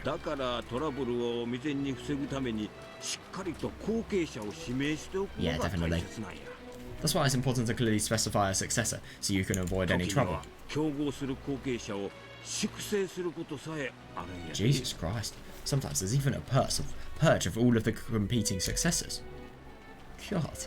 The Sengoku commander Hideyoshi admired, Toyotomi Hideyoshi, made his son-in-law Hidetsugu commit seppuku. Jesus Christ.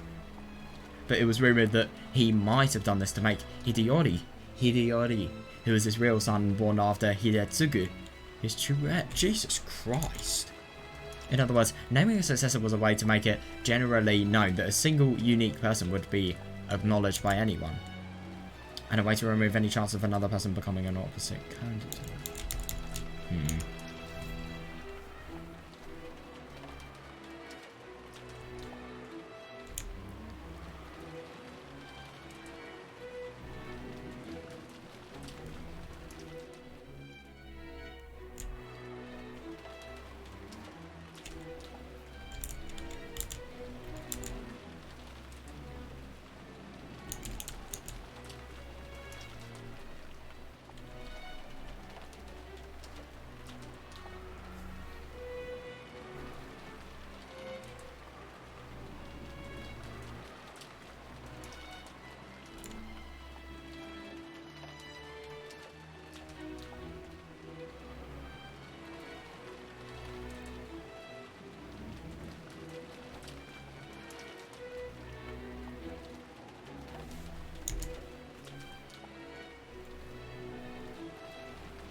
Jesus Christ, that's absurd. God.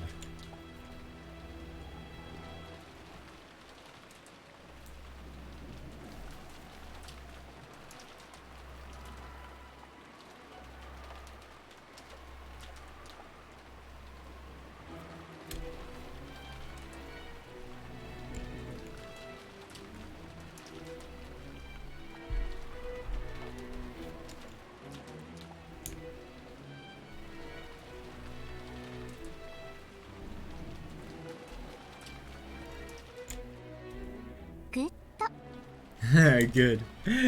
Interesting. Is that her catchphrase?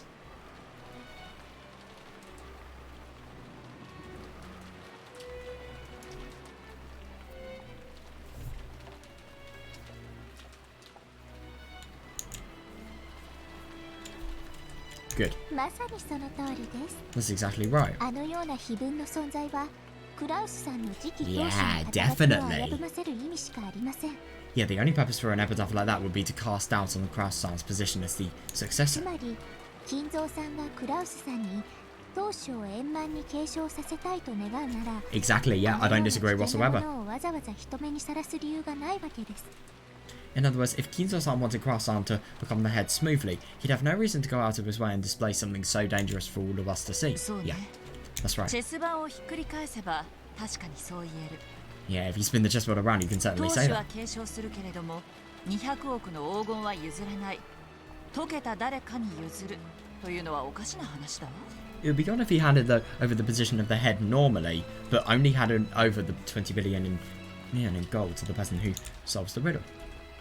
Kinzo would pass on the title of the family head, but he would only give up the 20 billion yen to the person who solved the epitaph in gold. You really couldn't call this passing on the headship in its truest sense. Yeah, you couldn't, because obviously, though it is passing all of the wealth on, it isn't passing the exact headship. そういうことです。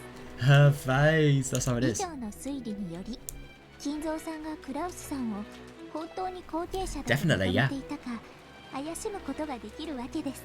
Yeah, but this theory, we were able to doubt whether Kinzo-san truly acknowledged Kraus-san as his successor, ただ碑文がそこに存在するだけで simply by the existence of the epitaph in that フル place. ドエリカはこの程度の推理が可能です。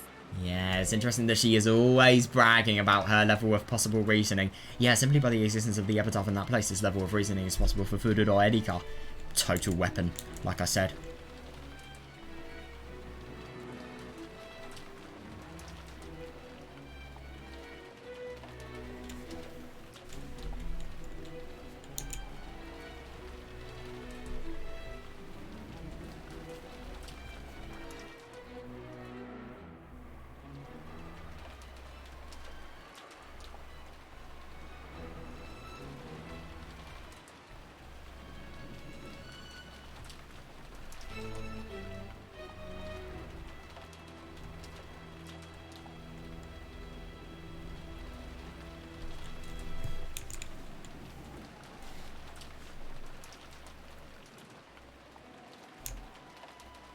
Hmm. いかがでしょうか、ジェシカさん。 What do you think, Jessica-san? Oh my god! God, you're just totally teasing her. Fucking hell, that's going, like, way too far. What the hell? 何が推理だ。 How do you call that reasoning? It is, though. It is. デタラメだ。こじつけだ。 No. And that is a blind eye to the reasoning. That's bullshit. It's screwed up. Yeah, definitely. Yeah, just gonna let her emotions lay bare and glare at Erika. Erika, on the other hand. Yeah, definitely. Oh, yes, definitely. Yeah. Erika, on the other hand, looked exceedingly calm with an expression that said, well, that's just the truth, right? Yeah, I see. It looks like the table man. It looks like table manners aren't the only way this girl is fitting for the Ushinomiya family. Yeah, it seems she really does match the family. Even when it'd be better if she didn't. No, I see that. Yeah, definitely. Yeah. Okay, take it easy, Jessica. Yeah, and Erika, let's leave it at that for now. まあその後継者云々の話は置いて Yeah, they obviously want to ask her as much as possible for information, I wonder. We can all put the successor stuff to the side for い now. ずれにせよお父さんからのビッグクエスチョンやというのは間違いないやろな。 Anyway, there's no doubt that it's father's big question for us. 200億やで。 It is, seriously though. Why would it not be something that is a massive thing to actually make you think about? It's 20 billion yen. もし見つけたら何に使う Maria-chan, what would you use if you found it? Oh my god, I wonder. 黄金鏡は黄金だけじゃない。 The Golden Land isn't just gold. もっと神聖な場所なの。 It's a sacred place. Uncle Hideyoshi kept trying to force himself to chuckle and improve. I see. Oh, he is nice for doing that. Yeah. Yeah, obviously trying to make Maria. Yeah, trying to make Maria improve. Maria's always really quite energetic and fun. So obviously if you get her happy, then that could potentially improve the mood as well. I see why he went to Maria for that. Everyone else tried to play along, but oh yeah, that's a shame. But Jessica's mood didn't get any better. But that is understandable. I mean, obviously, even though it is really, really personal, it is the truth. That's the worst thing. And I mean, this is the worst thing about the truth, because obviously it's biased for Jessica because of the fact that her dad could potentially be at real, well, it's something that completely undermines her father, really, and all of his efforts.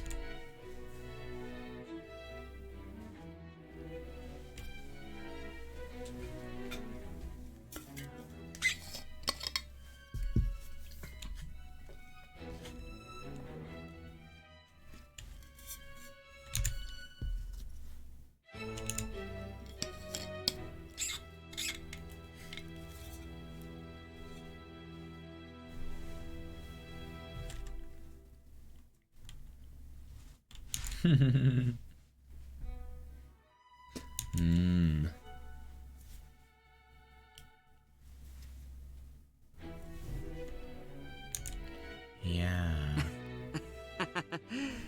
It sounds like a forced one as well.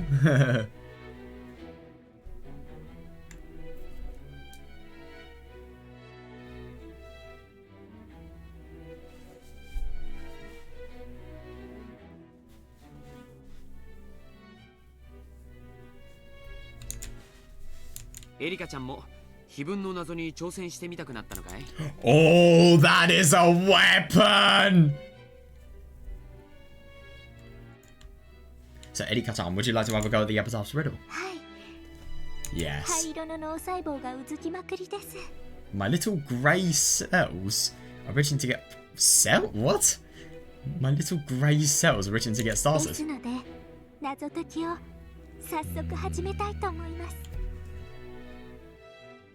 Oh, God. You are evil. You are going to be one of the most evil characters, I bet anything. I'd like to start solving it as soon as possible. Yeah, Jotaniki smoothly turned the conversation around. Yeah. Well, this is deadly. Yeah, just like the time she'd made everyone laugh in the dining hall, Erika looked about with gleeful eyes and jumped to the chance. Yeah, definitely, yeah. I like it. Well, since Erika seems so interested. Oh, that would be interesting. No, but the only thing is I think Erika actually has a chance of solving it. She can't do it with anyone else. Let's all try and solve it together, just like last year. I'll make some coffee. Oh, this is going to be interesting. Raise your hand if you want some. Not for you, Maria. Of course you want some. You won't be able to sleep. To be fair, they're probably going to be staying up for quite a long time. Oh no. I want to drink black coffee. Don't they get you excited? Riddles like this. Yeah, I love them. Erika said that and smiled. Though she must have known that she'd ticked Jessica off and made that atmosphere sour. Yeah, and it is really, really interesting that Battler is realising this. Yeah, and it's just really, really interesting with Erika because she has view of the truth. That is the only thing she cares about. She doesn't care about how anybody around her feels as long as she is solving stuff and actually finding the truth in the situation. Ooh. Oh, seriously, yeah. Without waiting for the crime on October the 5th, there's a riddle you can solve. I've tried to solve it many times myself, but...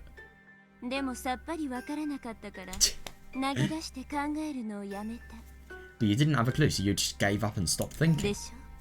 Right?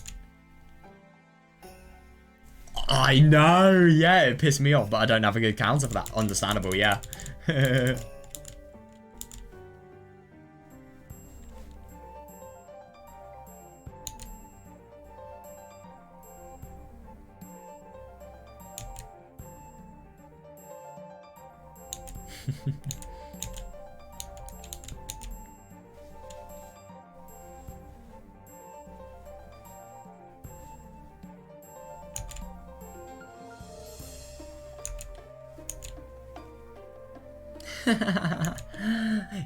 Yeah, definitely, yeah. After all, I don't get the epitaph at all. No, definitely, yeah. Yeah, I don't even know what the beloved hometown means, much less the parts about the Sweet Fish River and the... Yeah, definitely, yeah. This is going to be really interesting. It's going to be very insightful. Thinking that a few more hints would show up if I waited. I kept on waiting and just stopped thinking. Fair, yeah. No way, have you figured out an answer of your own? Oh, that's interesting. Oh my god.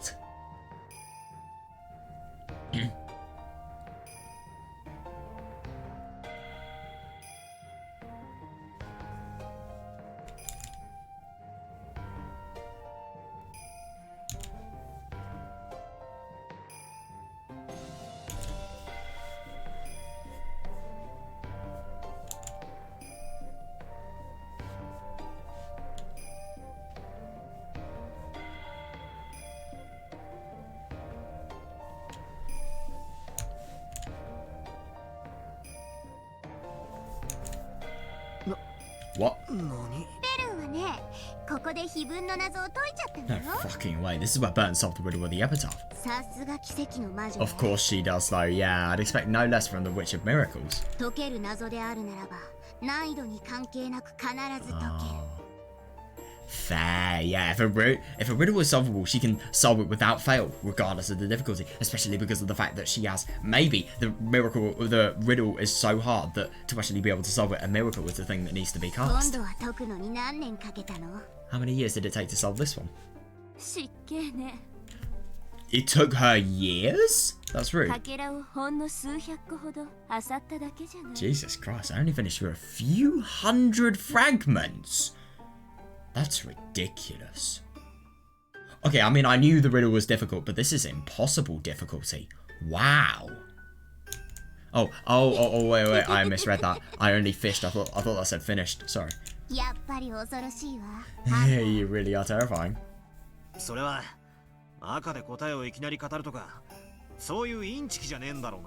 No way, you aren't gonna cheat by suddenly saying the answer in red or something like that, right? Don't worry. Yeah, that's good. Yeah, just like you, I follow the rules as a player. Well, shall we begin? It's cramped in here. Why don't we talk over the sea? My god. Are they quite literally going to the sea? Oh my god, seriously, don't get crazy, Battler. What do you mean, the sea? What's happened? No way, are they literally standing over sea? I thought the whole world had turned pitch black, and the next moment... Oh no, I was struck by a strange floating sensation. This must be what it feels like to suddenly have the floor drop from under you. Oh yeah, sending you into a bottomless... That's weird.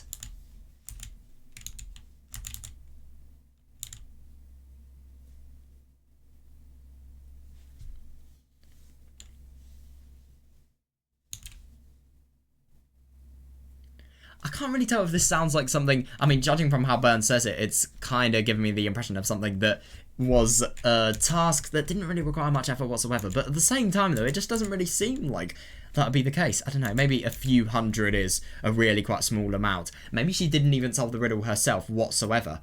You know, because of the fact that she had so many trials of people actually answering it. What you can in theory do, you could obviously do a lot of thinking for yourself, but you could get all of the theories that people have, compile them, and then make it so that you base your theory upon those theories, and then because of the fact that you have, like, you know, a few hundred interpretations, you have so many, so you can actually probably base something that's realistic from all of those theories. You do have to do a lot of thinking, but you don't really have to do much. But you do have to do a lot because you have to evaluate whether it's right or wrong or not. You know, the validity of it.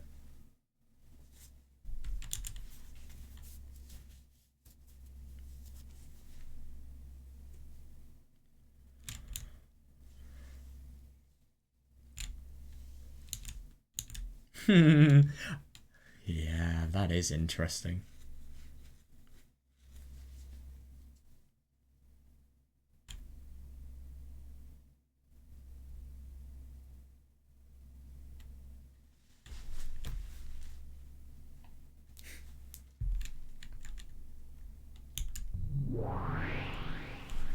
Oh my god.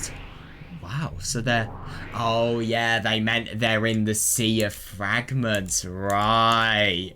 That's really quite funny because obviously we would think it's just a normal sea, but no way. Oh, this is interesting.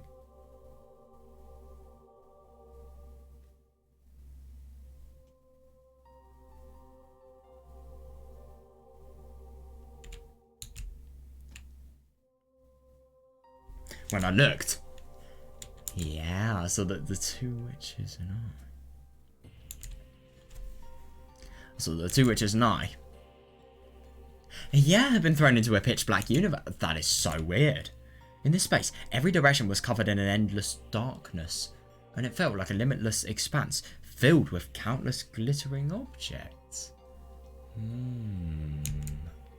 And those should be the fragments. Some people might have likened it to the depths of an ocean where innumerable sparkling fragments drifted. Yeah, definitely. That's exactly what it is, though. Wow. Whoa.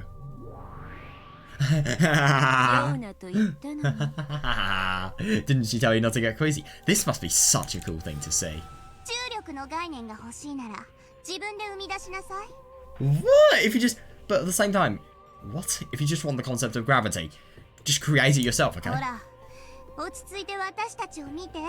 Come on, calm down and look at us. Come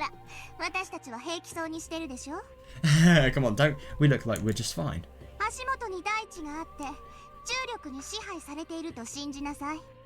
I mean, obviously that is fair enough, but at the same time, could this subtly be some sort of move that makes it so that Battler has belief in some sort of magical power? I mean, well, to be fair, he does have a little bit of magical power that he will be required to use to actually move around in this, you know, limitless universe. But at the same time, I mean, you can have magical power while also denying witches. We saw that very well with Angie, so it's fine.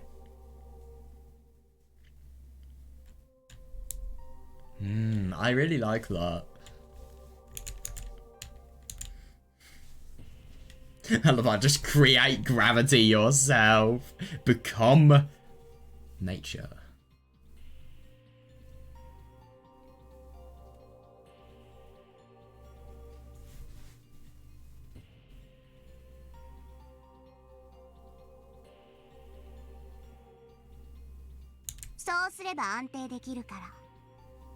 Yeah, if you do that, you'll find your equilibrium. Yes, the two witches are standing normally, as if their feet were planted on transparent pieces of glass. Oh, yeah.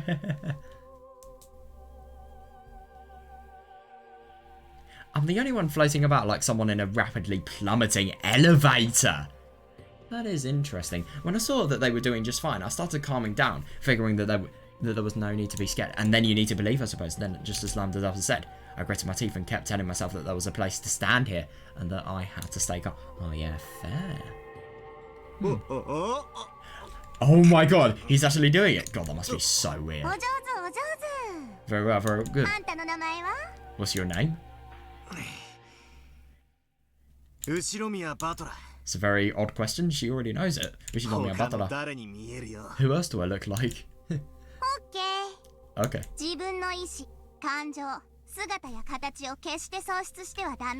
Oh god, you mustn't lose your will, emotions, or form. After all, this is the ocean. Jesus Christ.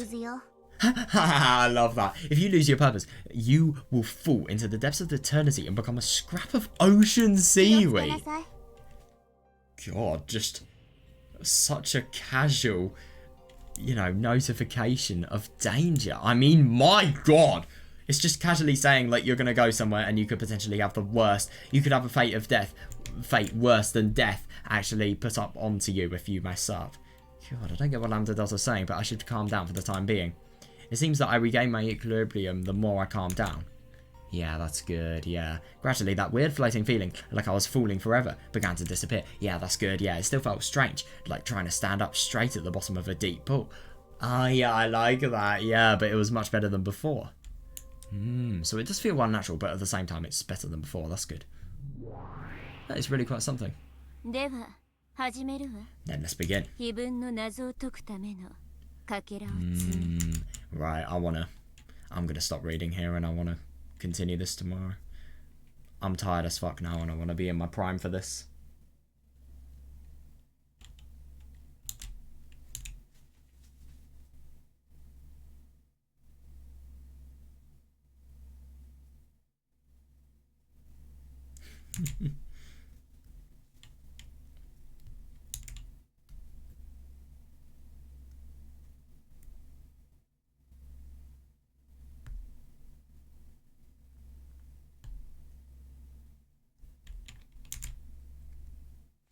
Right.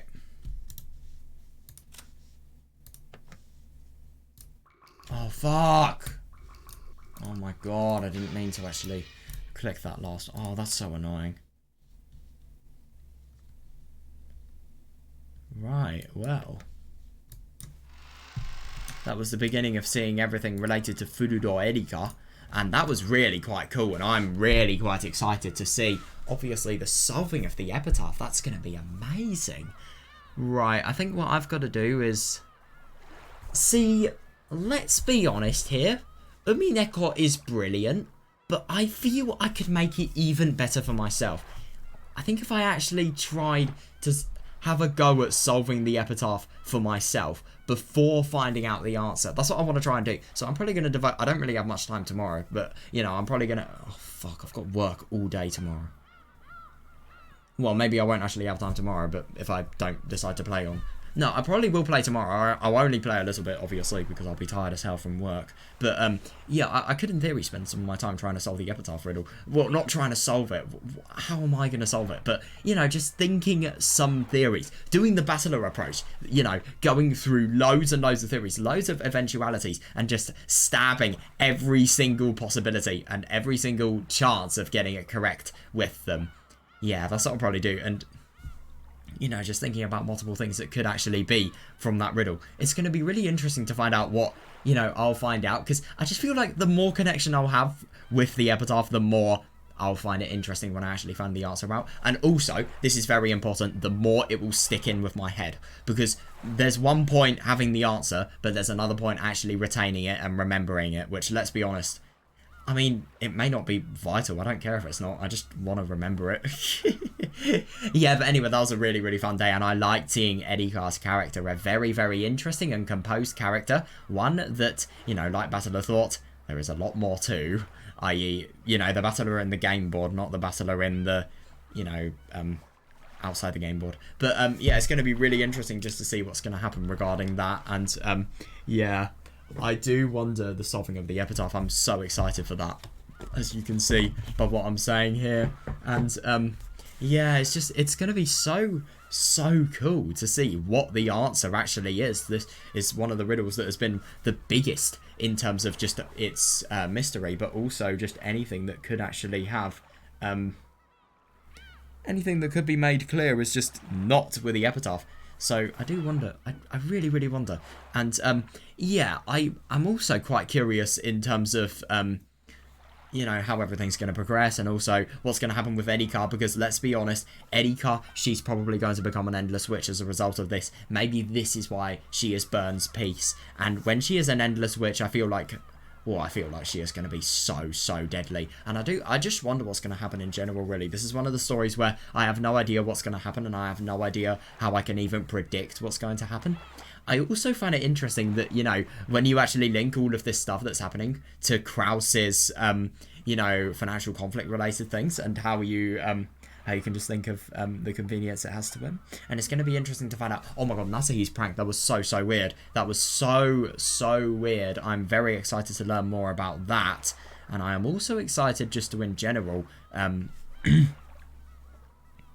just in general learn about, you know, more regarding the game board, really. I love that stuff about the Sea of Fragments, though. That was really interesting. That was a nice part to end the, you know, story on today.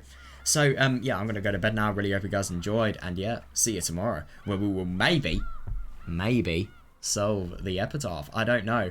Well, it's tomorrow. Maybe not tomorrow, day after, I don't know. But, yeah, see you then.